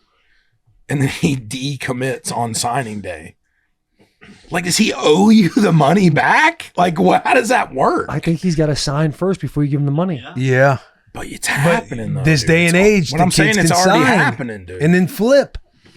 I think the more getting close to the, like, where we're honing it in, kids, the whole thing, volunteers might be your team. They're close. They're close, 3 hours away. It's good fan base too. It's a good fan base. They're not a team. They haven't won, right? Quarterback this year, App State guy, Joey Aguilar. Yeah. App State guy. Had a pretty good season. He did well. Oh, wow. Really? Oh, my gosh. We're getting fancy. Now I'm getting compliments. You're getting recruited. Yeah, he's getting recruited right now. Every time you talked about how ugly you are, Jack was in his head going, no way. He was He was like, shaking his head back there going, no. He's like, bro, no. it's like, it's all about how you present yourself. Right. He's trying to give me like a little Your bit. aura. He's like, dude, this is what Jack sees. That's what Jack sees. With the Tennessee face tat is wild, dude. Like a temp tattoo, you know? Game day. That could be me on game day, dude. Just shirt off. I come out looking like Jason Momoa, dude. Just like full shirt off, face tat. Hell yeah, that'd be wild. Tennessee might have to be your school. So you think I go away for a year, all publicly, like nobody sees me, hit the steroids. We talked about that. Full tribals, which is going to be weird. Probably people are going to think that's weird. And then come on college game day. That's when people hear I'm shirt off, absolutely jacked. Face tattoo of whatever team I decide. The few hats in front of you make it like a LeBron the decision. 3 official visits would be wild, dude. Here's what I think. We're filming this. Can we say when we're filming this? I know this comes out in March, but this is being filmed on January 19th, 2026. Okay. I think January 19th, 2027, you come back on the bus and give us an official. Okay. You put the hat on. And it doesn't have to be a podcast. We just get you in there. Puts a lot of doubt. You give us your time. You have a full year for people to sell you on why you should become a fan of the school. And every college town you go and play in, you now claim it as you're taking an official visit. Yeah, I am doing some colleges. You're doing some OVs. Yeah. I'm doing Ames. I'm doing Iowa State. Doing Notre Dame. Nice. Eugene, Oregon. Yeah. Notre Dame would be a good one. Wow. Dude, Notre Dame doing Knoxville, actually. Doing a show in Knoxville. You play it right. Interesting. It's a good opportunity for you to be hosted. So maybe I get Wallen out. Chesney comes out. Yeah. There's a lot of Tennessee guys. You're the only one getting a Peyton comes out. Yeah. You know, we do a little catch, me and him. Probably. If we get a video, catch. Yeah. If we get a video from Peyton Manning, Mm-hmm. are you committing on the spot? You think? Who's That'd be one tough. person that you'd be like, I gotta go there? Ooh, I love Darius, man. I do love Darius. He's Gamecock, yeah. See, I got a lot of South Carolina ties too. I got people pulling me in all directions. Dolly's birthday today too. It is 80th. Wow. Her 80th Happy today. birthday, Happy birthday, Dolly. Yep. And when you go to these schools too, you need to go through the ringer of all the photos they take. God, and Get the jerseys on, get the gloves. We can AI them to look super jacked. Bro, you got to do that at least That once. would be really funny, actually. That would be a great video series to do. Of like every school I go to, I'm like, give me an official visit. Give me that official visit. Yeah. You know what I mean? Just do like a LeBron James the decision. Yeah. That is crazy. Oh man, that's funny, dude. That would be. I think the official visit thing has some legs. Absolutely. Oh yeah. I think Without that's a be doubt. some good content, dude. It's literally just your team reaching out to them, being like, "Luke would love to have a tour of your facility," and then be like, "Oh my God, yes!" And we usually do that anyways, but we would just film it, and it would just It Yes. used to be a little bit more ridiculous. And you got to than do a usual. photo shoot. That's what we need With to the do right pads and there. stuff. Go to a game. Go to an App State game. I would love that. Yeah. Man, flipped. Yeah, get flipped on signing day. How many? Oh, we'll do it on signing day. I'll pick on signing day. Yeah. And then I'll flip at the end. We thought we had him. Like we did the visit and everything. He drank. He drank like 15 Gatorades. He didn't even need any. He didn't even swim. I think he's just drinking those because they're like sodas, kind of. He gives me that vibe that he just drinks them. He thinks they're good for him. You know what I mean? He thinks they're healthy. They're Gatorade. Yeah. He's giving me that vibe, dude. This needs to happen, man. This could be a massive 26 for you. I think so. A massive year. How many App State games you go to a year? Didn't go to one this year. Ooh. Yep, it's tough. Didn't go to one this year. Not because I didn't want to. It's hard to get. My first stadium show ever was at App. One of my favorite shows. I mean, of all time, dude. You know, I mean, just never beat that moment for me. I mean, I really selfishly, like, I would honestly love my kids to go there just so I could go back all the time. I mean, it's like probably my favorite place in the world. I have just so many great memories there. And, you know, it's where my career started. It's where, you know, my sadness ended from not knowing what I was going to do for the rest of my life. You know, and just like, I mean, those games there, man, like those are great people, dude, and they're great fans. And it's just electric, dude. I mean, that's what I say when I say, like, I want something to happen in the college football world because, like, I want to be able to have that back. Like, I miss that. Like, even though we weren't Division I, the games like meant more right now, because right now it feels like we're a farm team for, you know, these Power 5 schools. Players come in for a year, they do well. It stinks, dude. Like, it warms my heart that for him it just comes back to the idea of college football. It really does, man. State like, to be playing in some real games again. I do, man. Like, come on, I want it. You know. Might be the spring tour in App State. Dude, might have to go to App State for the spring tour. I did tell some of my buddies, I was like, listen, your kids go to App State, I'll pay for it.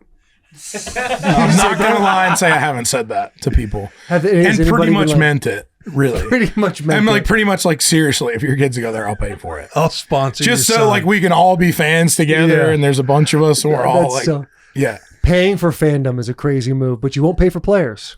No. Because the fandom's forever. Fandom's forever. Fandom's forever, dude. The players for a year. I don't get paid to be a fan. It costs me to be a fan now at this point. And I'm paying guys. It's really costing me something to be a fan at that point. That's a fair point. But I think I would just need concessions. I would need to know that you're going to be there for 2 years. That's it. I'm not asking you to be there 4 years. If you turn out to be a first-round talent, I want you to go on and be great somewhere else. I think that's the beauty of those schools is there were so many guys that were great when I was there that never got recruited by these big teams, and they balled out at App State. They went to the league. There's guys that are crushing in the league that went to App State right now, you know, and we had that history of that was our whole identity as a team was like guys that just were an inch too short or 10 pounds too light or their 40 speed was just not fast enough, but they had heart twice the size of guys with you know, bigger frames than them. Yeah. And that's how, I mean, Jerry Moore won all those games there, man, was he recruited a certain type of player, and now those players there's no incentive for them to stay. Yeah. You know what I mean? Mm-hmm. Other than it's like they just want to go there because that might be a chance to play well and go somewhere else. You know, it's like I don't know. It's just like, I mean, imagine a guy goes like to like pay for say one player and he was a good player to still if it only put, you know, production on the field of still like a losing season or like right about 500. Yeah, exactly. Even if he's telling you he'll stay for 2 years. Right. It's like, shit, why am I just throwing my money for us to still have a mediocre season? Yeah. Taylor, Darrington Evans, former teammate. App State. Darrington Evans. Yep. Yeah, he was an App State cat. Loved to stream. Big streaming guy. Akeem Davis Gaither, App State guy. Yep. App State guy. We've had a bunch. We got couple linemen in the league, man. We've always put some guys in. Always have guys get drafted every year, basically. Yeah. But I don't know that doesn't change now. You know, because like any transfers we get are either they're still on the ride up and they're still going to leave, or they're on the way down. It's guys that underperformed, and they're like, well, now I got to go. These guys that somewhere. hit the portal, nobody wanted them. Oh, Right, Here we right, have one right. fall back to Exactly. us. So it's kind of it just kind of sets you up for that Yeah. thing. And obviously coaching matters, but like, how does a coach get to build any consistency with a player that has a new scheme every Different year? skill sets, New different playbook, guys, different yeah. coaches every year, different facility. Like they don't even like they're basically on a vacation in a town they play football in. Like you come there and stay for not even a whole year. Well, how does that build anything? How do you build a Right. culture around that as a coach? Yeah, Like, it's like the team, right? The camaraderie of the locker room, keeping everybody together. You lose, it's your sophomore year, and you're like, next year's our year. And you mean Exactly. that in totality. Like, this is our year. right. Next So year. everybody will be back. 90% of these guys will be here next right, year. Right. What's the Indiana thing, dude? We got to talk about it. What's happened there? What has happened? No clue. Big Netty, bro. Bro, Big it's Netty is handling it's business. wild. It's wild. This is the greatest coaching we've ever seen in the history of the game. I talk to like people that I know about this. Like I try to explain it to people that I know that don't like pay that much attention to football. Like someone that doesn't like that listens to Taylor Swift is explaining to someone that doesn't listen to Taylor Swift about her albums. Yeah. I'm like, it's that big of a deal, guys. You don't understand. No top 300 players. It never happens. It doesn't happen. There's Right. no 5-star guys. They have 44 guys that are 24 and 25 years old that are just production. He's like, I'm over production versus potential. They're the best coach team. They don't make mistakes. Yeah. The fucking back shoulder throw. All day, every day, dude. The That's back what he shoulder throws, is bro. unstoppable. It's unstoppable. Well, he's just a, I mean, Mendoza's just a, he's just an impenetrable mind, dude. Like he's just like, he got the AI. he's like, oh, brain. shoot. He got AI brain for sure. Shoot. Dude. The guy says shoot. He's a dog, and he doesn't even know he's a dog, dude. He's That's a the dog best that kind. doesn't That's even the know how most to bark, dangerous, bro. That's the best kind. 100% best kind, dude. And you see his family on the sideline. They're His dad's so taking sweet, photos. dude. They Everybody's so seem nice. amazing. How can you not love the guy? You have I to. love him. You have to love him. I love every time he's on the mic after a game. Oh, Yep. bro, because he's fired up. His voice is like Must see really high. TV. Just talking about how great his teammates are and how we're all together. It's like, oh my Yeah, he's God. like, we won the glue. It's everything you want with He's football. like, I just want to be one of He's the guys. wrapping his fingers around the microphone Yeah, as he's yeah. telling them too. He's like, Intention. I was joking with my wife about this the other day. He did an interview, and I'm like, he's gonna be like, it was so they were doing some spotlight on him on ESPN before maybe the quarterfinal game or something, and he's like, well, yeah, like I just wanted to come in and establish that I'm one of the guys. That was like his thing. He said, and I told my wife, I'm like, I bet that all the guys on the team are like, this guy, like, we have to tell this guy all year he's not one of the guys unless we win the natty. He's never one of the guys. Like, he will be. We just don't tell him he's one of the Right, guys. And so the whole time he's like, I think if we can win the natty, like I might get to be one of the guys. And maybe all the guys will like want to go out to dinner and like hang out and stuff after practice. And like that's been his motivation the entire time. Just he wants to be accepted by his peers. like he wants his teammates to be like, that's my guy over there. Dude, And he's like, yes. Like they win the natty and he's like, they're all hugging. And Yeah. he's like, I'm one of the guys, man. And they're like holding the thing Where up. he's like dude. on the phone with his parents after each day saying like, well, you know, It's how like, Mom, are you all the making some kids at friends? school really like me now. Yeah, yeah, Right? yeah. Like, yeah. It's like, that's so awesome. This is a forever friend I met Yeah, today. we're like, dude, like none of us are hitting the portal now. Yeah. Just We're not picture- even going to get drafted. We just want to hang, man. We're just hang guys. You know? I just picture there's one player on the team that has held back everybody else from being one of the guys with him, and then they win the natty, and it's like Maverick and Iceman in the first Top Gun, when he goes and shakes his hand. They have this long look at each other in the eyes, like he's finally done it, and then Yeah. grabs the trophy and lifts It's it the up. Schwarzenegger, like, you son of a bitch, dude. Yeah, They just do I the fucking- fucking, I knew you their would do muscles this. are like going. Yes, yeah. dude. Yeah, that's awesome. It would be, Yeah. yeah, it's I incredible. love your passion for college football. Oh, I'm a dude. I love your passion for it. I'm a diehard football fan, man. It's like, it's all I give a shit about sports wise, really, in a lot of ways. How about your passion for this next album? I got a lot. I got a lot of it. And Not quite as much as college Not football, quite as much but as college football. Okay, album time. We're done talking college it's- ball. I'm like, damn, football talk's over. We don't have to do this. Mom was really hitting it off, but then we were talking college ball. Yeah. They want to plug my album. This It's like, is Mom, me and the ridiculous. Bussin guys played Foursquare. Like, I really think they think I'm cool, dude. Like, it was I awesome. think I'm one of the guys. I think I'm one of the guys. Yeah, it's like, but no, this record, it's been a long time coming for me. You know, I did Fathers and Sons 2 years ago, and that was like never supposed to be like a commercial success. Like that wasn't the reason that we put that record out. And that was something I wanted to do for myself and for my kids. And, you know, just something that I hoped that, you know, people could relate to in some sense. And it was that, I think, you know, I do, you know, not a lot of people have heard that record, but the people that did hear it really love it. And so I'm very proud of that. But it's been, I mean, it's coming up on 4 years now since I've put out a record where I'm like, okay, well, let's actually like, let's get in the game. You know what I mean? Like get in the on deck circle, take a couple hacks at it, get up to the plate, see what we can do. Like I basically, you know, purposefully kept myself on the sidelines, like trying to raise my boys and, you know, just playing enough shows to kind of keep my momentum going a little bit and also give people a breather, man. Like I think sometimes taking time away is a really good thing. You know, I was really, really popular at the time that, you know, the fast car stuff came out, and then it just got even bigger. And I feel like people were just seeing so much of me all the time. I'm like, man, people must be sick of like seeing me all the time on stuff, you know? And so in my mind, I'm going, well, why not just kind of step away, take things at my own speed, be around with my kids and my wife and build that, you know, that bond with my boys and, you know, let my wife know that, you know, my family is my top priority. And, but, you know, I'm ready to kind of step into this next chapter and see what it looks like, man. This record is my way of doing that, you know, and going, hey, man, I still feel like I can write, you know, really, you know, successful, like commercially viable stuff.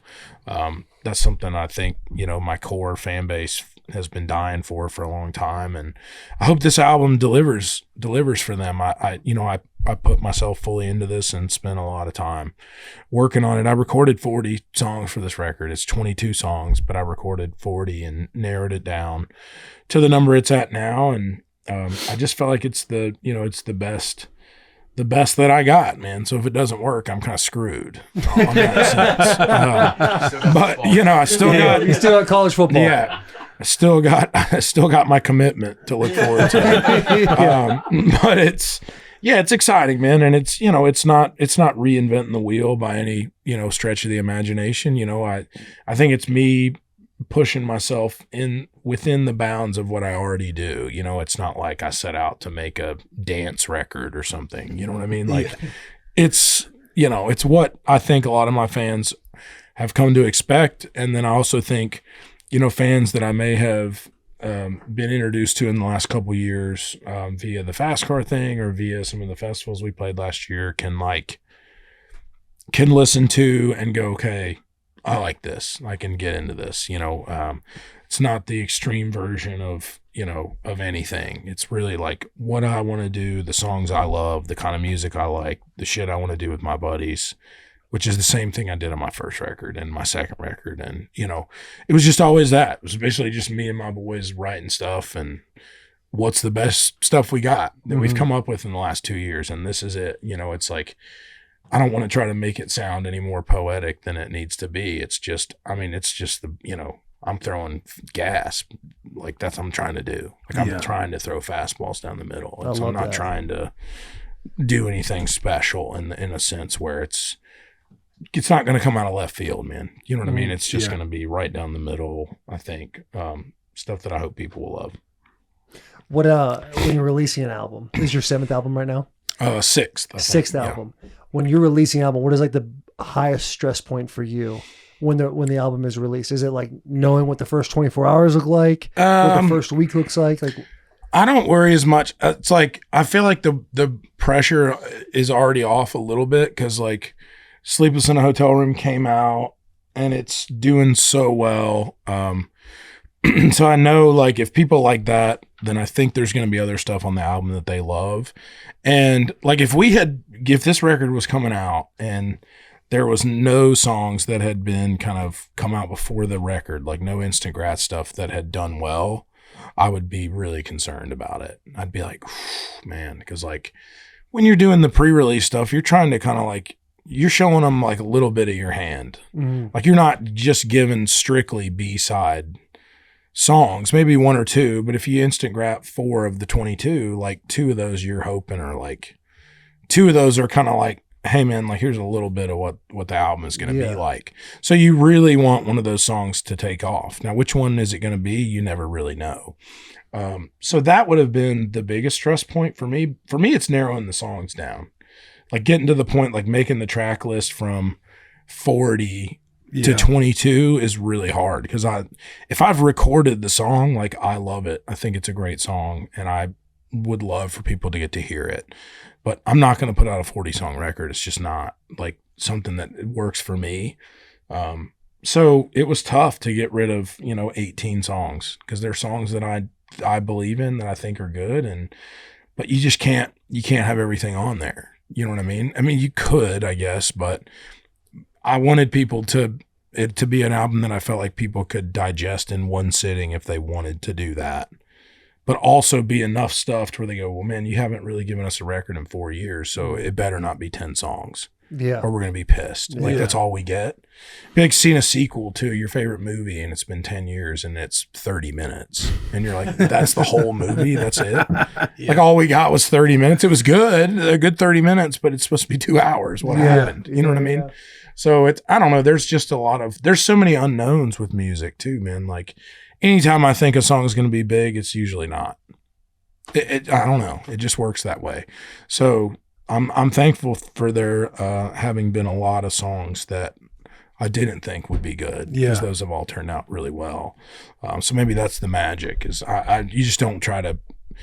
I've learned you just can't pick what people are going to like. They're just going to like what they like, and you can't really predict it as much as you would think. Every once in a while you get one right, but most of the time it's like I don't know. I don't know what people are going to like. It's a crapshoot. You just put them all out and see which one they love the most. You know? Yeah. It's crazy stuff. We've talked about a lot of things today. A lot of subjects have taken place, but we have the Bud Light question. Okay. And we know that anybody would do anything for an ice cold, crisp Bud Light. What is something that Luke Combs would do anything for? Can't say family. Ooh, can't say family. Probably and like I have one in my head right now, and it's like, if he doesn't hit this, is he really what he says he is?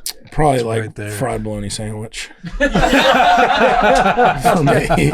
That's definitely close. That was my thought too, Sherman. I was like, if he doesn't say this. I thought you were talking about stuff that could actually happen. Like fried bologna sandwich. Now that you're talking like fantasy stuff that's I'm talking in the group. What would you do anything for, bro? It doesn't have to be.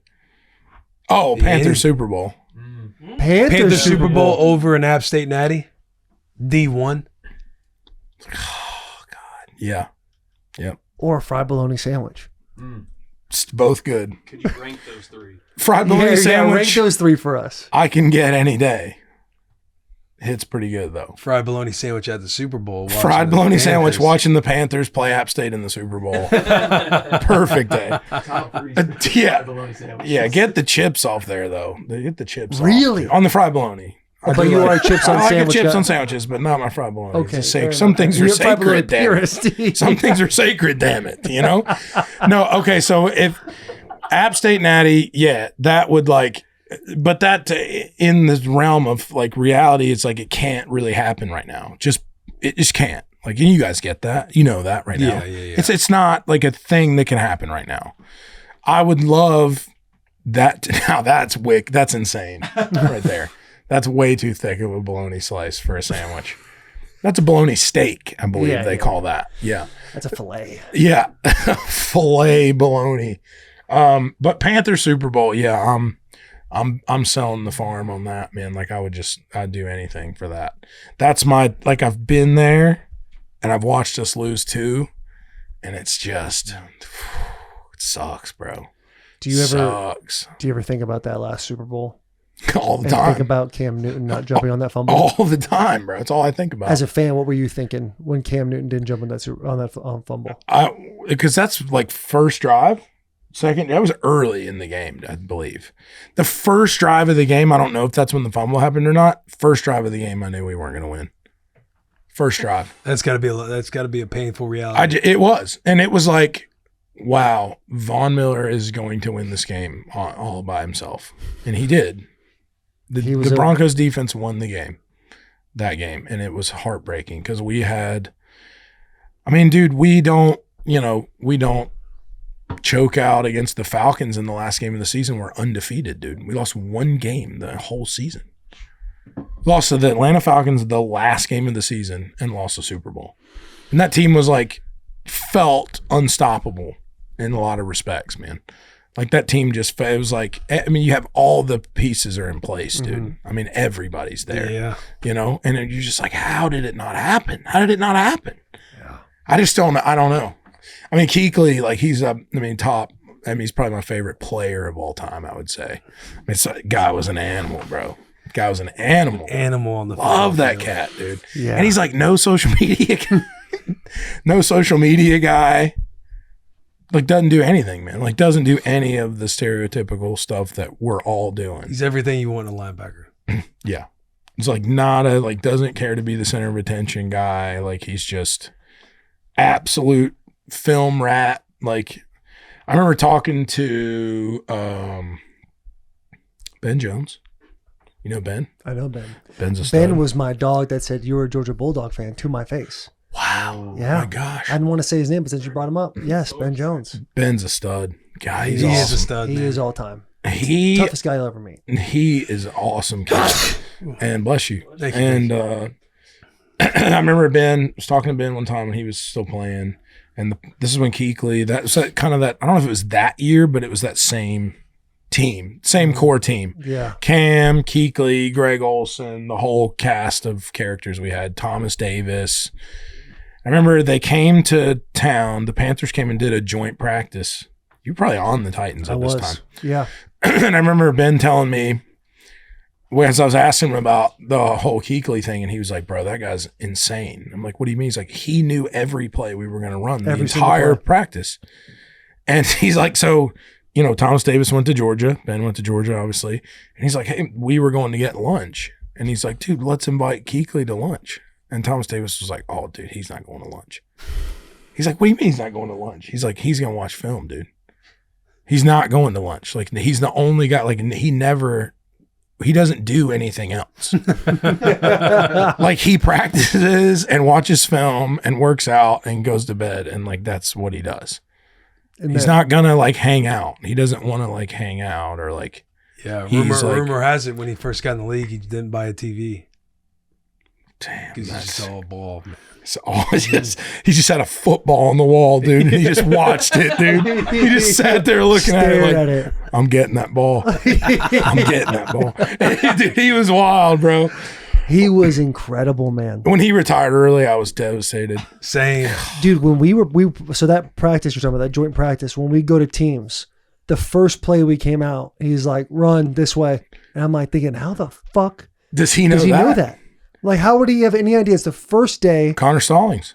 Yeah. Yep. Yeah. Probably. Was he ever on staff? Yeah, you think Connor was working with him back then? This had to be what, like 16? Alias. Yeah, different names. Was it 16 or 17? Was it Stallions? Is that his name? Yeah. Such a cool last name, though. Connor Stallions. Connor Stallions. Gosh. But yeah, dude, he called out, I think there was like 9 plays in that 1-versus-1s, and he called out 7 of them. And when we called the screen and he called out the screen, I was like, well, this is dead. This is even before the ball snapped, you're like, it's over. And we're not going to check in anything right now because it's practice. How do you beat that, dude? Like, how do you beat that, dude? We would play the Panthers, and Vrabel, the head coach, would come and be like, you block 59, right? Yeah, 59. You block 59, you're gonna have an opportunity to win the game. You don't block them, the game's over. Like, that's how significant he was to his team. It's just he's a legend. I remember when we drafted him, I was like, who the fuck is this guy? I'm like, bro, get me a Brandon Spikes. Give me somebody good, dude. Like, who is this guy, dude? Boston this guy looks College? like a guy I hung out with in high school. Like, who the fuck is this guy? And then he's not, though. He's not a guy I hung out with in high school. That's Christian McCaffrey. I was gonna say, I don't feel like that looks. That CMC ripped, shredded out. Yeah, shredded out. But yeah, look at this guy. Killer. Stallion. Clark Kent is good. Yeah. Truly. Like, put the uniform on and just become an absolute lunatic. He was a dude. menace, dude. An absolute menace. I heard he was like a pretty good shit talker, man. That was kind of some rumors going around. Like, he was like, because he's real, like, when you meet him, he's real kind of like real mild, put together, like real timid. And some of the guys I know were like, but he get out there, he was like vicious out there, dude. He never said a word. Oh, Even worse. times. Even worse. Yeah, That might be even worse. I remember when we did that Look at joint that guy. practices. Yeah. You're not scared of that guy. No. Till you are.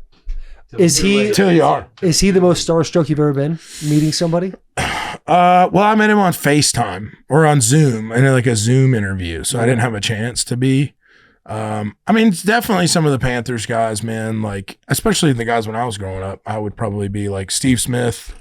I'm like, God, it's fucking Smitty, dude. It's like, watch this guy grow. Like Musa Muhammad, I would be like, Moose, Ricky Prohl. Come on, I'd dude. be like, Moose. Brad Hoover. Oh man. Yeah, you got him, dude. Jake Delhomme, Jake the Snake. Oh man, he was all Raging Cajun. He was great. Who were the backs back then? Jonathan Stewart, but who was D'Angelo Williams? D'Angelo Williams. Didn't you smack Jonathan Stewart? Mike Tolbert. Oh, Honestly, Mike Tolbert. Tim Biaka Batuka. Mike Tolbert. Wild pull. I got some wild deep. Rodney Pete. Julius Peppers. Julius. Julius That's not a Peppers, wild man. pull though. That's first ballot cat right there. You know. Who else? Chris Gamble. Captain Munnerlin. Yeah, dude. There's some deep knowledge going on with me. I'm trying to think of. We had some one. Else, I hate to cut this short, but I have to leave. I have to get back to the house because Nanny's got she's pregnant. She's got an appointment at 4:45. Do it. All right, that's the end of the show, guys. Thank you so much. You guys can keep talking, but subscribe. Here we go. 3, 2, 1. Nice. I like a man that practices what he preaches. Dad life. Dad life. He's like, I'm a good dad. You get up in the interview, good dad. See ya. Confirmed good dad. Safe travels. Safe Will's travels. actually got nowhere to go right now. He's just like, God. I know that I have to leave at 4, so I'm going to do that right now. Yeah, that's a good question. Oh, that's a different one. Confirmed good dad. All right. Yeah, okay, now confirmed we're good dad. Hey, look, we appreciate you coming, man. Oh, of course. I know man. that when we Of did course. Tight Ends and Friends, it Yep. was like that little conversation we had in that back green room. We're Yeah. like, dude, we got to get this guy in the pod. Yeah. And it's taken a little bit. It has. But Yeah. we finally got we did you it, on. man. We did it. In between dadding. Well done, gentlemen. Thank you, gentlemen. Good time. Good times. Looking forward to your commitment. Yes. On January 19th, Yeah, January 19th, 2027. 2027. On the bus right here. I love it, boys. Book it. Please subscribe. Rate 5 stars. See you guys. Hell yeah. Nice work, fellas.